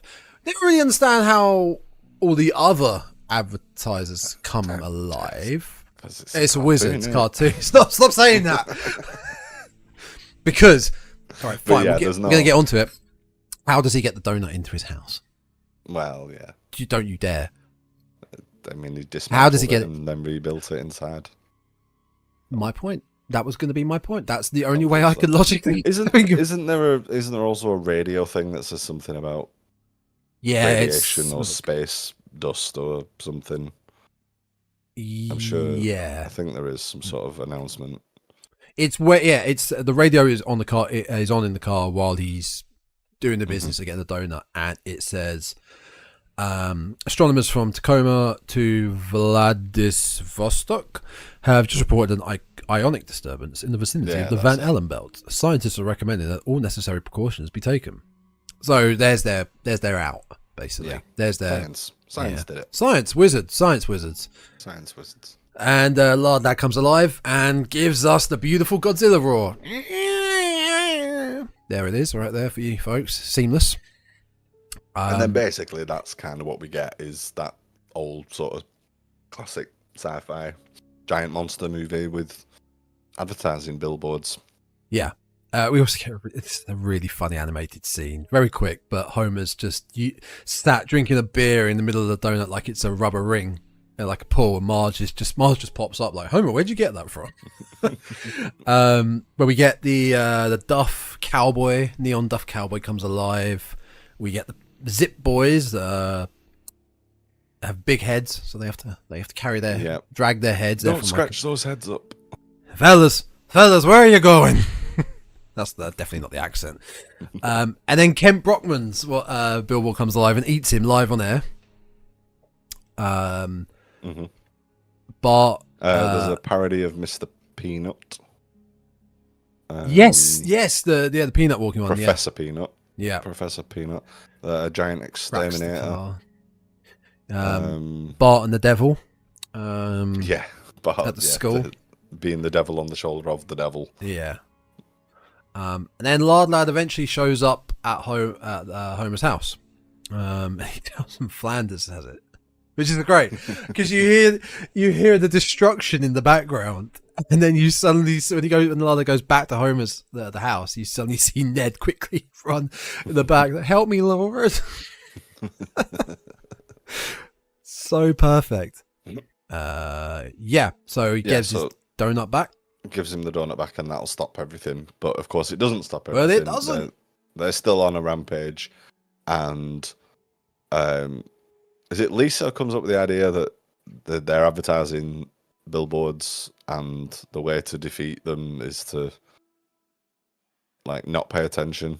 So they. Yeah, I don't know if she actually brings it up, but we just cut to her at the ad agency. She's talking to the head of the ad agency, and he just he says if people stop paying attention to him, pretty soon they'll go away, which kind of makes sense, really. Like anything that's becoming a nuisance, stop paying attention to it. Yeah, that's it. Yeah, if that's it, the ad executives, if they stop paying attention to it, the monsters, because they are advertising gimmicks, and it's attention that keeps them motivated.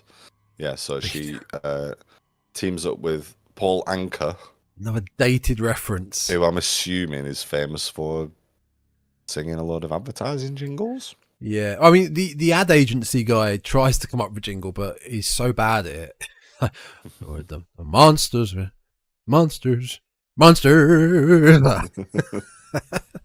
I mean, I'm looking him up, and he is like a Paul Anka. Is he alive? Is he alive? Bless him. Yeah. Yes. Yes, he's still alive as far as Writing jingles says. I mean, it was a sort of not that there's not anything legitimate about making advertising jingles, but he was a musician, sort of a charting musician. Oh, okay. As well. All right. He wrote "She's a Lady." Tom Jones. For Tom Jones, yeah. She's a lady. So he wrote a bunch of. Oh, there we go.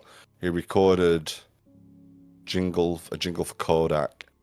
Mm-hmm. There's not a huge amount of like. Maybe he's more behind the scenes. Advertising stuff. What, him working in advertising? That I can see. I don't know. I got the impression by it being like a cameo of a real person. That like, oh, this person. My assumption was, oh, this person must be like known for a bunch of advertising jingles. Mm-hmm. However, looking at sort of his career, as far as the Wikipedia article says, there's only really one reference to an actual advertising jingle. So who knows? Unless it's a particularly famous one. I don't know. Yeah. But anyway. They come up with the little song of "Just Don't Look, Just Don't Look," and it works. It works. It stops. It basically makes the advertising monsters just sort of freeze in their footsteps and just collapse. Yeah, they all just die, don't they? They collapse. They stop animating. Crash to the ground. Quickly get our little cameo again from our lovable aliens Kang Kodos. They're hitchhiking to Earth Capital, and they see a vehicle coming, but it's not. It's the donut, because previous to this, the last monster to be fought, I guess, to be destroyed is the Lard Lad, the guy who's still trying to seduce Homer with the donut. And Bart and Lisa have to just run up to him and just pull him away. Yeah. Anyway, he's still looking. And he collapses and the donut rolls away and then ends up at Kang Kodos. Yeah. But we end this with Ken Brockman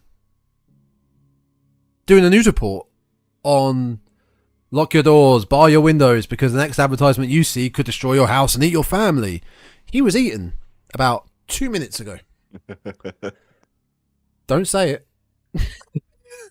Well, it's a cartoon. You need some also, logic. How eaten can you be by like what is presumably a hollow fiberglass statue? I mean, once you get past the mouth, you're just inside. Those fiberglass splinters. If the inside of your casting in a mold is not clean, you're basically falling into a saw trap.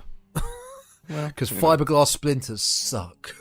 In that case, I'm gonna stand on my original response of it's a cartoon. It's a cartoon. Fuck it. And obviously, it's setting up that would be the time for an ad break in the show, isn't it? So the next time you see an ad, and then it would have cut to an ad, and you go, actually, very well done. Yeah. Yeah.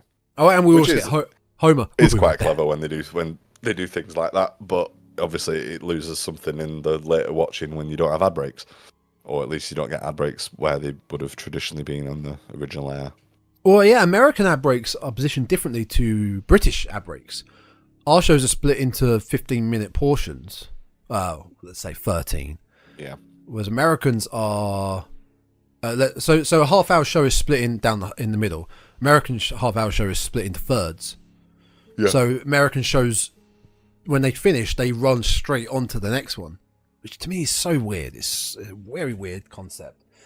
So yeah, these being split into thirds makes sense for an ad break. So yeah, I think you're right. It is probably the weakest. It is the weakest. I mean, there's not much to it. it's it's a very simple story. Statues come alive. Oh, very. And it just does just feel like it's a bit thin on the ground with gags. I mean, you know, gags wise, you're right. The Duff Man statue squashes somebody.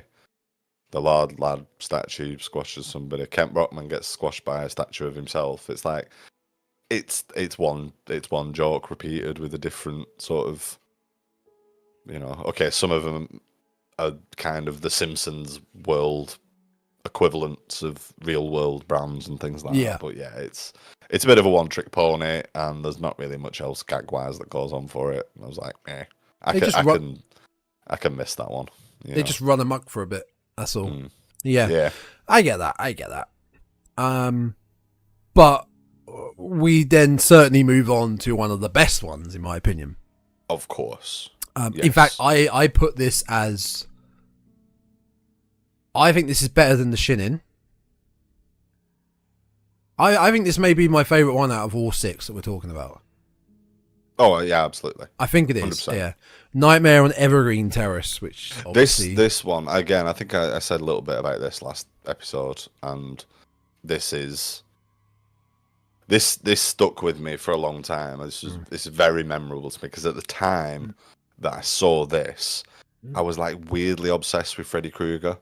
Okay. Having never seen a Nightmare on Elm Street film and being kind of terrified of it.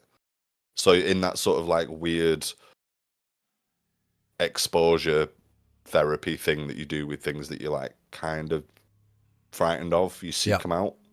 So like I wouldn't there'd be absolutely no way I'd sit down and watch a Nightmare on Elm Street film at whatever age I was, 9, 8, 9, 10. But if I could somehow get a glimpse of Freddy, I'd be like weirdly fascinated with it, but kind of too scared to actually sort of go to the next stage of. This was your way to do it, to see Freddy. Yeah. By osmosis. So, and I kind of, you know, would probably go as far as to say this Simpsons episode scared me, because it was very close to being Nightmare on Elm Street, which also terrified me at the time, even though I don't really know what I was scared of. I guess just the concept of it, because I'd not seen I get that. So yeah, this one does very much stick with me for being like an iconic and standout one. But like we said with The Shining, and like you said at the top of the episode, it's because it does a very, very good job of hitting the beats of parody and covering very closely its source material. Covers the main points of the source material, and it uses the universe of The Simpsons perfectly. Yeah. By Willie being Freddy. Groundskeeper Willie being Freddy, yeah. Of course. Who else is it going to be? Yeah, I mean, there couldn't be another character there.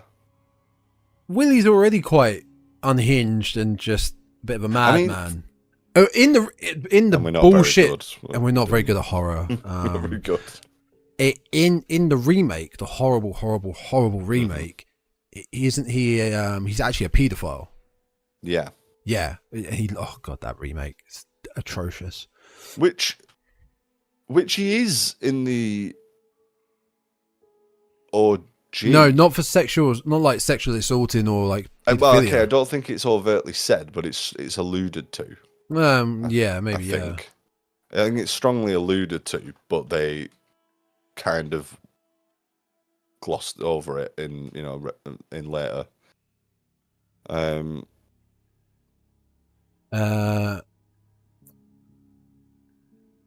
A janitor. It does come up. Yeah. He worked at the power plant as a janitor in the boiler room. This is where he brought his victims at night. Is that the same power plant they go to in part 2? I really don't like part 2. Was Freddy Krueger a groundskeeper? No, Willie was. In the remake, he was a groundskeeper at a preschool. So in the remake, in that remake, he is. Okay. He was a janitor. Yeah. Well, at the beginning of this episode, we start with what we eventually find out is Bart's dream, but I love the way to differentiate that is the art. The way everything looks. It looks like a completely different animated show. Mm-hmm. The color palette's all messed up. Yeah, the color palette. There's no like outline into any shapes or anything. It kind of looks like an old Warner Brothers cartoon. A little bit in the backgrounds, like a Tom and Jerry sort of like your background colors, a lot more detailed and a lot more artistic. And Bart's playing with Santa's little helper, and then Woody turns up and rakes. Glad to rake his acquaintance. Yeah, he's glad to rake lots of puns in this. So they're very much leaning into that sort of later Freddy Krueger. Yeah. Primetime bitch. He doesn't say bitch a lot. Yeah. No, he doesn't. but a lot of those sort of the more punny zinger one line of Freddy, which is not a bad thing. It's very much part of the character. So the next day at school, he's talking to Lisa about it, and Lisa replies with basically having the same style of nightmare, but Willie got her with hedge clippers, which she shows part of her hair, which I'm going to do it again later on in a Treehouse of Horror. We are led to believe that Bart and Lisa's shape of their heads is actually their skull. It's in the Hansel and Gretel one. Probably about 5 more seasons down the line. Oh, wait, is it that one? No. I don't think it is. There must be an X-ray. It's another Treehouse of Horror. Their skeletons are sat somewhere, and they've got the jagged lines, and that's their skull. So in theory, he just cut 2 parts of her skull off. Well, you know. Well, so he ran the floor buffer over Nelson. Oh, Nelson's all glossy. Yeah. He got Sherry and Terry with the hedge clippers, and Skinner's line right at the end of this scene is, "Children, I couldn't help monitoring your conversation. There's no mystery about Willie. He simply disappeared. Now let's have no more curiosity." Yeah. So they go to their parents. So they go to mum and dad. Tell us about groundskeeper Willie. Oh no, you're missing the best kill before this, Martin. Oh, that's before. Yeah, that's before. Yeah, this. they're in class, and Martin falls asleep because he finishes his exam so quickly, and he's put your head down on your desk. In his dream world, he's like reciting Latin phrases and words. There's like numbers everywhere. He's like the wizard. What does he say? He's the wondrous wizard of Latin, and he's conjugating the verb mort. Yeah. Willie appears and starts to attack him, but we go back to real life in the schoolroom, and he's so funny how his like reactions to being attacked. It's like, it's just screaming, and he dies. He's on like a gurney with a blanket over. Wheel him out quietly. Don't let the children see. And the quilt gets the sheet gets caught in the wheel, and you see his position, like all like rigor mortis up. They all scream. She's like, "Oh, just get him out of here! Not into the kindergarten." Yeah. Oh, it's just so good. And then we get onto the backstory from the parents. We do, which gives us one of the best Simpsons gags ever. Well, which one? This whole backstory, I wrote them down. This is gag after gag after gag after gag in like 15 seconds. I think that's what you mean, but you know.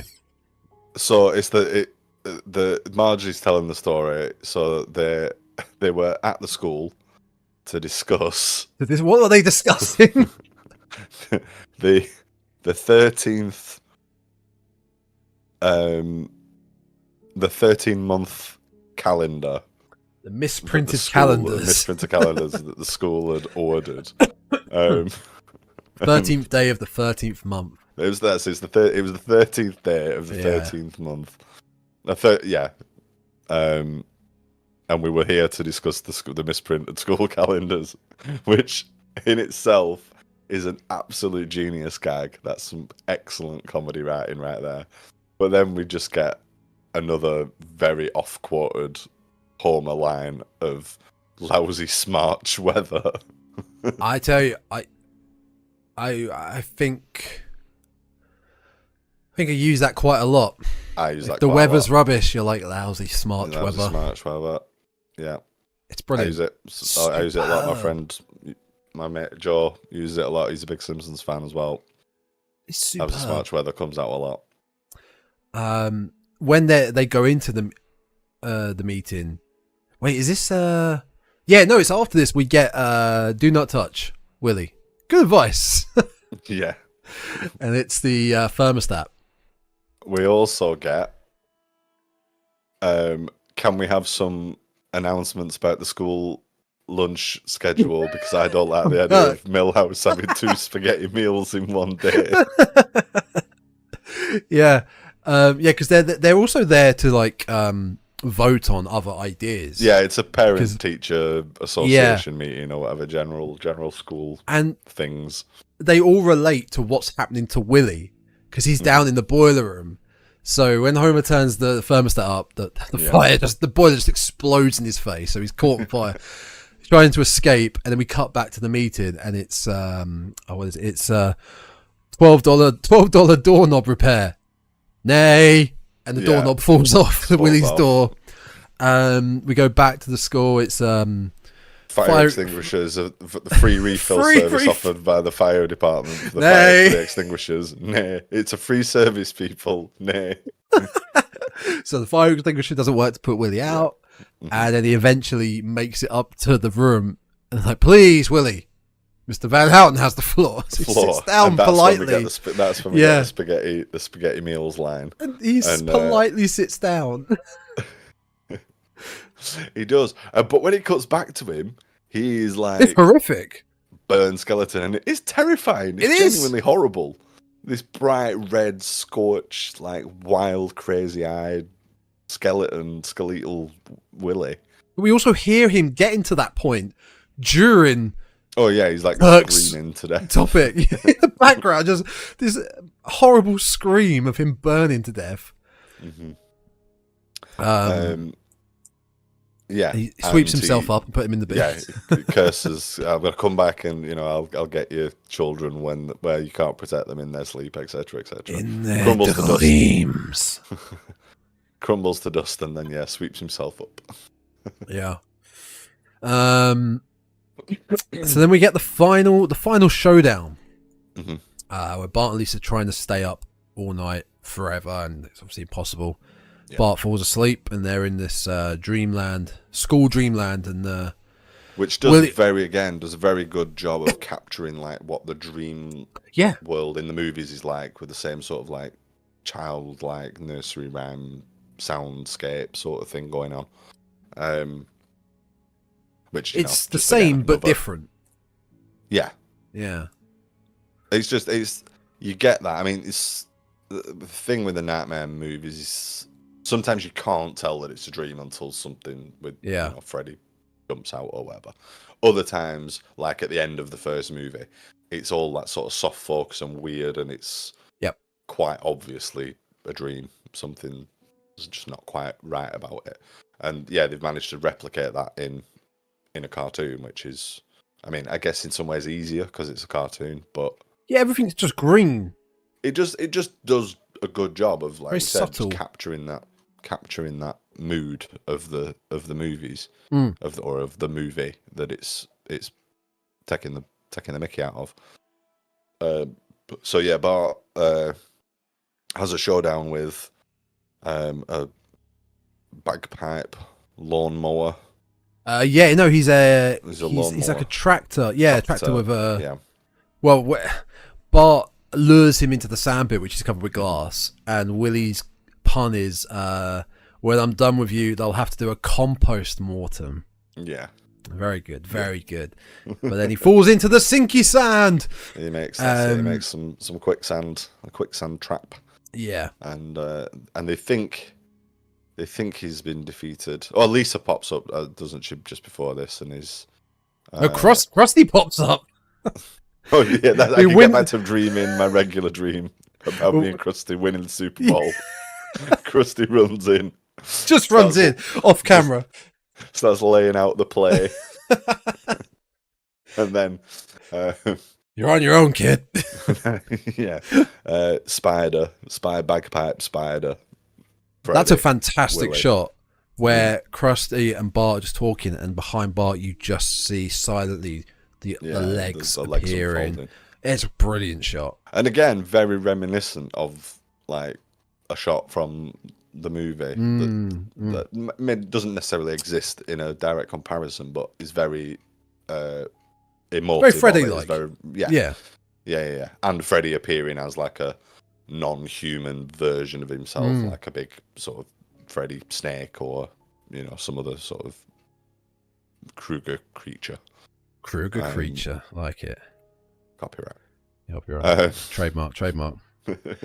Then Lisa turns up. She's fallen asleep. She is now in the same dreamland. They are both about to be devoured by Bagpipe Spider Willie until Maggie saves the day by Bagpipe Spider Willie. Also a good band name. Very good band name. They were supporting the other one. The other one. Maggie saves the day by plugging his exhaust. No, thank you. I was about to say something awful.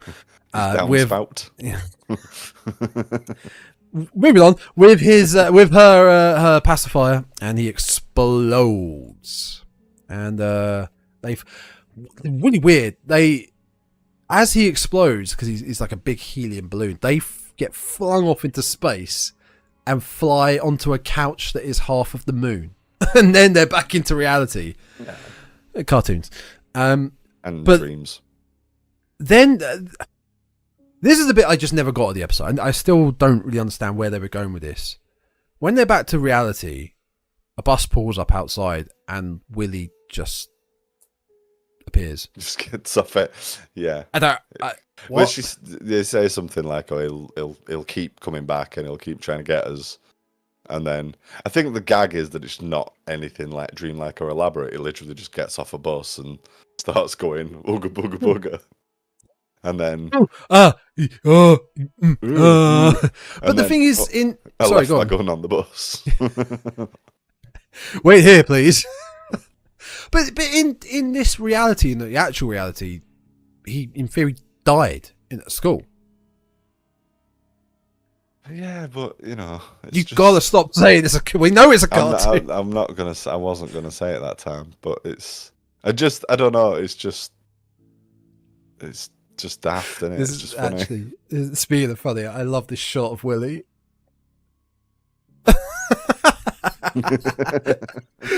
I can hear that shot. I can hear it. Oh, brilliant. It's a superb story. Superb parody of Nightmare on Elm Street. This and The Shining, The Shinning are definitely the two. And also both relatively Groundskeeper Willie heavy. Yeah, a little bit. I like Groundskeeper Willie as a character, and I don't think we see quite enough of him sometimes. It's because the Scots ruined Scotland. Right. Our final story of the day. Yeah. Thank you, everyone, for sticking with us. I know it's been a long one. Homer 3. Yeah, but what? It's not squared. Well, it's cubed. It's cubed. There it is, only cubed to the third dimension. Yeah. Now, I'm gonna do it. I'm gonna do it again. Go on. We get into the prospect of the third dimension in this short, and they're baffled by it.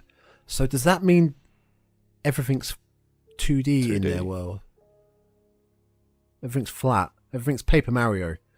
Interesting. What an interesting thought I just had. Anyway, classic set piece. Paddy and Selma coming over. We gotta hide. We gotta get out of here. We don't want to spend time with them. Homer's trying to hide. Can't go in the closet because that's where Bart and Lisa call dibs. So he finds space behind this mysterious bookcase that's just appeared. It's never there. And there appears to be a portal that he just takes a chance with and goes through it. He does. Into another reality, universe, whatever it is.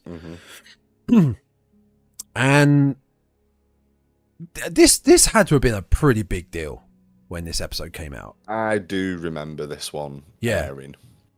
And I do remember thinking like, wow. It's huge. In 3D. Yeah. This is mad. Yeah. It kind of works with this dated CGI as well, if I'm honest. If this had brand new Pixar looking smooth and crisp CGI, I don't think it would work. Oh no, because it's rubbish. This CGI kind of looks a bit stop motion-y. It's smooth, but the way the shapes kind of look plasticine-y, it kind of looks a bit stop motion-y. So yeah, I think it works. It looks like a screensaver. Yeah, it does. It does. It looks like a Windows 98 screensaver. So when was the air date? This was 95. So yeah, Windows 95 screensaver. Yeah. That's exactly what the graphics are. Yeah. It's like the little pipe thing that... Oh, yeah, well, it just keeps going and going and going. Yeah, you're right. In fact, the only more 90s this could have been is if they had like the Windows flying toaster in there. Oh, yes. Do you remember that? I do. Yes. The little white wings on the toaster. They'd have actually like leaned in more to because I mean that was like the meme culture of the mid 90s was like screensavers, wacky screensavers for your PC. You download a screensaver and get your own unique one, or if we're going off to that same sort of era, you could download bespoke Windows Media Player players. Oh yeah. I remember I had like an Alien style one. The graphics and stuff. Yeah, those are the days. Mm-hmm. Oh man, those are the days after. Oh. I hate the world now. Hate it. I digress. Anyway, so Homer is in the third dimension. We get 3D Homer. But he can't find his way back. But they can hear him. He doesn't know where he is. Probably. Wait, what is it? Somewhere where I don't know where I am. There it is. This is probably the shout. But they can hear him. They can hear him in the living room. There's a little bit of like poltergeist sprinkled into this, isn't there? Yeah. But it's a good thing they call Ned, because Ned has a ladder. So... They call Ned with the ladder. They get Reverend Lovejoy round. Who tells Homer to step into the light, and we hear the sound like a buzz. Electrocuted. Yeah. Dr. Julius Hibbert, his physician, is there.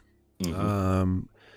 Wiggum is there, and Frink is there as well. Enough borax Poindexter and unloads the gun into the...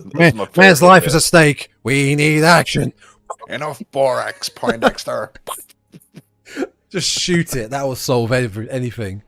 The bullets actually go through the portal, and I think at this point he had opened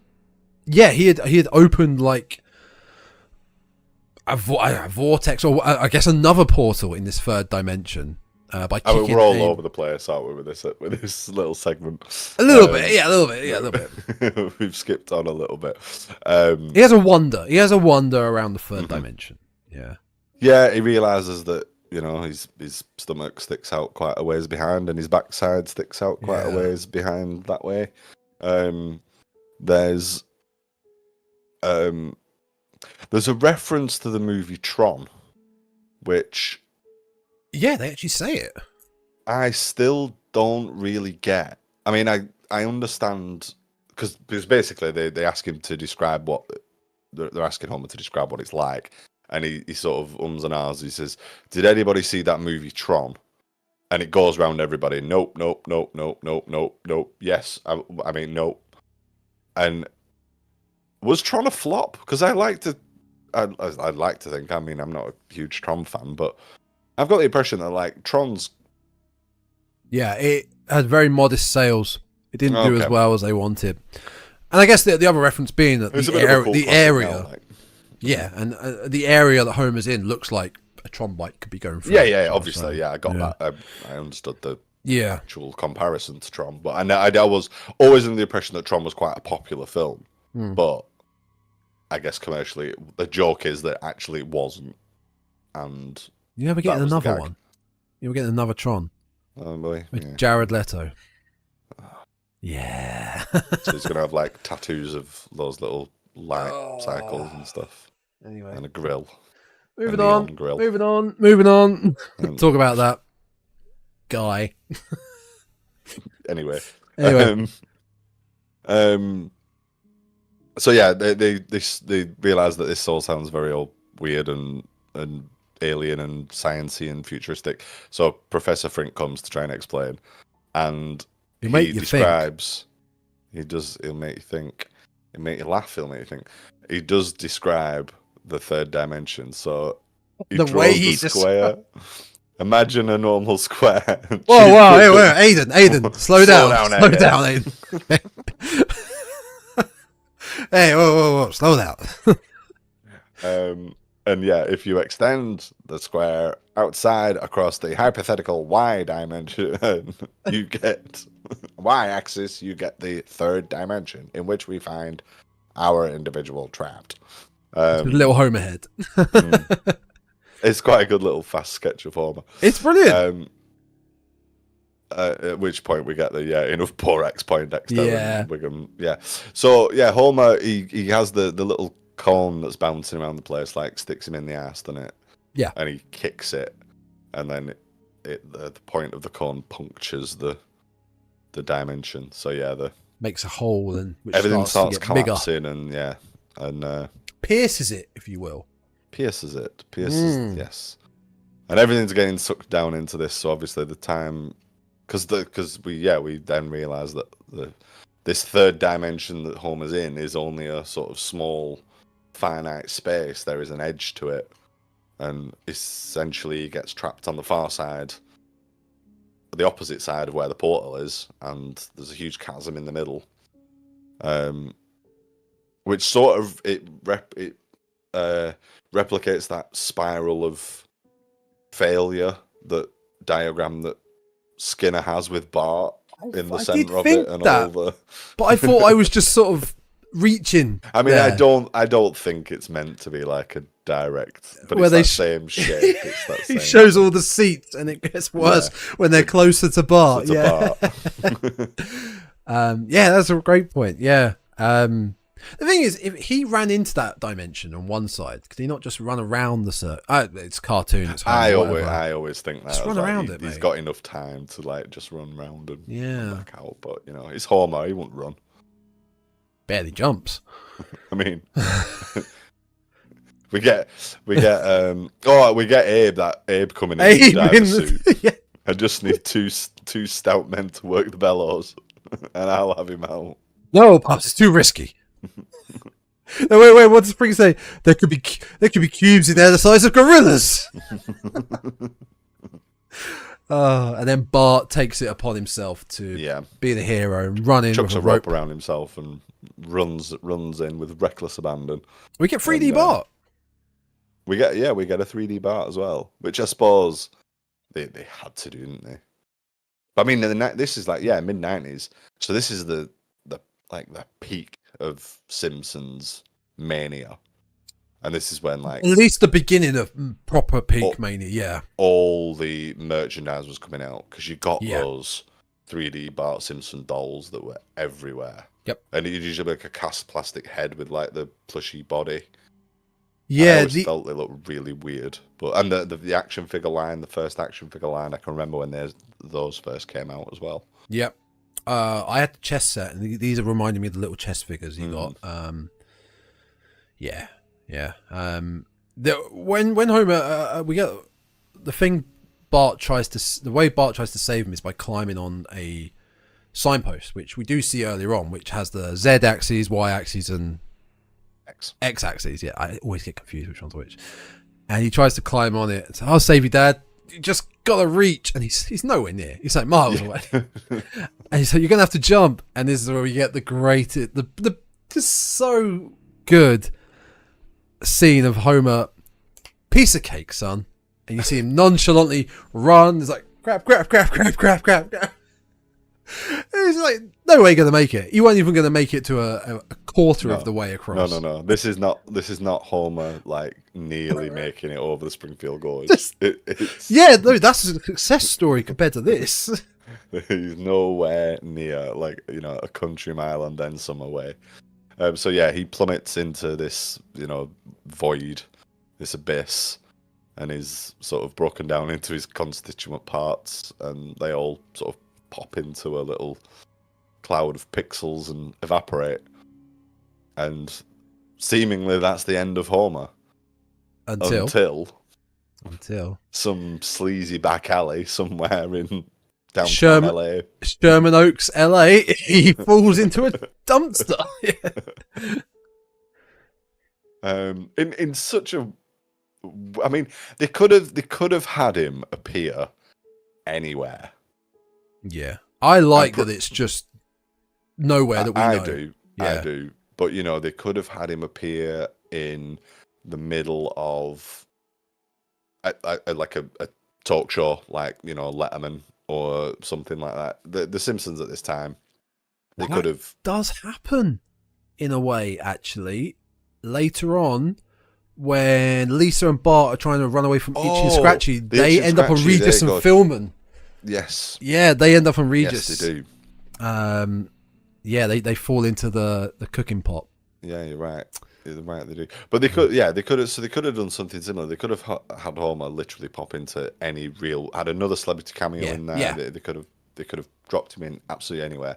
But yeah, they made this inspired choice, I think. Yeah. That it is just this like gritty, sleazy little back alley in some little suburb LA. Well, not suburb, but you know, it's normal people as well. It's just normal, regular folk going about their day, and then this walks by. He's walking, and I love this alien Homer's whiny little. Oh my God! Look at the people. Yeah, he's adorable little. It's so cute. Voice. I love it.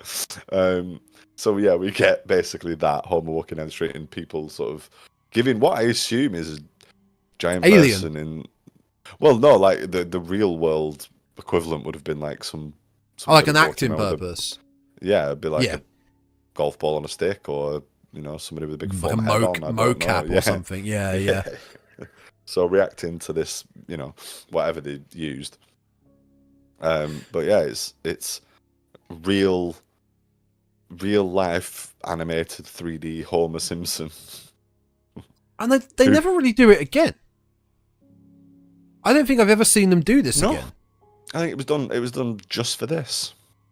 It's so good. Because like you say, when they in the later one, which I'm assuming that is also a Treehouse show, I think, isn't it? Yeah, well, they're Itchy and Scratchy. Yeah, they go to the 2D. TV. Yeah, they're 2D. Yes, they are. Yeah, and I also think actually it's a case of Regis like doesn't see Bart and Lisa. It's just the pot. No, they land in the pot, and it's like the it's the food that going haywire. Yeah, but Homer gets some solace where he finds the erotic cakes shop. Erotic cake shop, which how common is this? They're everywhere. Erotic cake shops. You can't move for them because it's not an alien concept to me. No, like I've seen them. I mean, this obviously mentioned in this. I think also The Office has reference to erotic cakes. The US Office. Oh, I wouldn't know. So it's like it's a big enough thing that multiple TV series have made reference to them, but I can honestly swear to God I have never in real life seen anywhere adverts. I mean, I've never looked. I have actually Googled erotic cakes now to find out if there are any shops round about. There's only so much you can do. But this is not like a cake shop plus we make erotic cakes. This is erotic cakes. Erotic cakes. Like, if you went in for a cake that was not erotic, you would be disappointed. Be shunned. Yeah. There's actually I found there's quite a sad moment at the end of this episode. Because it's right at the end of the episode. We don't get a send-off like we did in the last one with like a show-stopping number. This just ends with Homer going into the shop and we get credits. Yeah. But when the explosion, or whatever happens in the portal in the other universe, Bart gets thrown back into his world and says, they yank him back out on the rope. Basically says, we hit a little snag when the universe sort of collapsed on itself, but Dad seemed cautiously optimistic. But it's quite sad because Marge you do is faintly hear him shouting, crap. Yeah. Marge is like, you can tell in her voice she's really sad because she's like, oh, homie, like he's just gone. It's quite sad. Like he's just gone forever now. Like we generally do say on the podcast that we like horror movies that don't have nice and wrapping up. We like a bleak ending. Bleak ending. This is a bleak ending because the crap went got more distant and distant, so he has gone. Yeah, not for Homer. He's having great. How does he exist in the real world? How does this continue? Is he mortal? Immortal? We'll have to cut him open. Can he even taste those erotic cakes? I don't know. I don't. So many questions. Such little time to answer. I don't think we'll ever get an answer. Don't think we'll ever. But, I don't know. But you're right. I don't think this 3D effect has ever been used in The Simpsons since. I guess it's been used for video games. Simpsons Hit and Run is basically these graphics. It's here somewhere. The Simpsons wrestling game is basically these graphics. Go on, name another PlayStation 2 game. Simpsons skateboarding. There you go. Oh yeah, I forgot about that one. Simpsons Road Rage, which is basically Simpsons Crazy Taxi. Mm-hmm. Here it is. On the OG Xbox, Simpsons Hit and Run, the best Simpsons game ever made. Interestingly, was a lot of like the Crazy Taxi stuff was copyrighted, and the Simpsons just made their version regardless. Simpsons Wrestling, which is not very good. It's not good at all. No. Yeah. Oh, also, just remembered the Simpsons game, which I didn't mind. Now they are in sort of cel shaded 3D. Yeah. It's not a bad game. I've seen that one in action. I've never played it. It's not bad. It's not as good as Hit and Run. Hit and Run. In fact, did you stream some of that? I did, and then my copy broke. My copy only goes up so far. That might be where I saw it being played. Yeah. So there we go. Yeah, so there you go, a bleak ending with 3D Homer loose in the real world, never to return. All because of actually Paddy and Selma's fault, really. Yeah, you want to blame somebody. Blame them. Or the kids. The kids could have let Homer in the. There was room. Yeah, they could have let. There probably was. First of all, yes, there probably was room for them all to just get into the, into the closet, but they could have gone and hid under their beds or something and let Homer get in the closet, or just gone out. Leave. Could have just left. You could have gone to Moe's. Yeah. But we digress. That is it. That is Treehouse of Horror 5 and 4, folks. 5 and 6. I'm very tired. Thank you.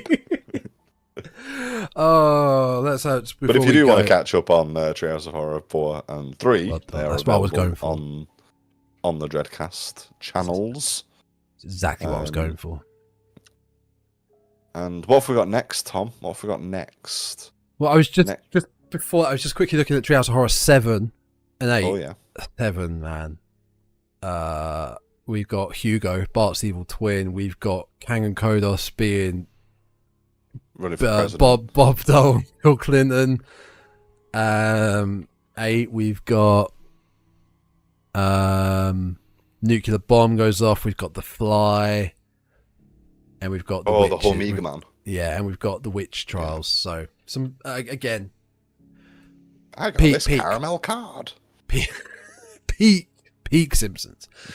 So next time we are going to be delving into we haven't done one of these in a while. A proper discussion. No, we haven't. A discussion thread. We're going to be sitting down, having a very serious discussion about hoo-has and ha-has in comedy. Comedy and horror. The funnies in the frights. The funnies, yes. The comedy and the horror. If you made it this far throughout the episode, or the horror and the comedy. The horror and the comedy. If you made it this far throughout this episode, God bless you and thank you for sticking by us. I know it's been very long, but yes, next time comedy and horror. But it's not necessarily just going to say now. We're going to be going through every single horror comedy film there is.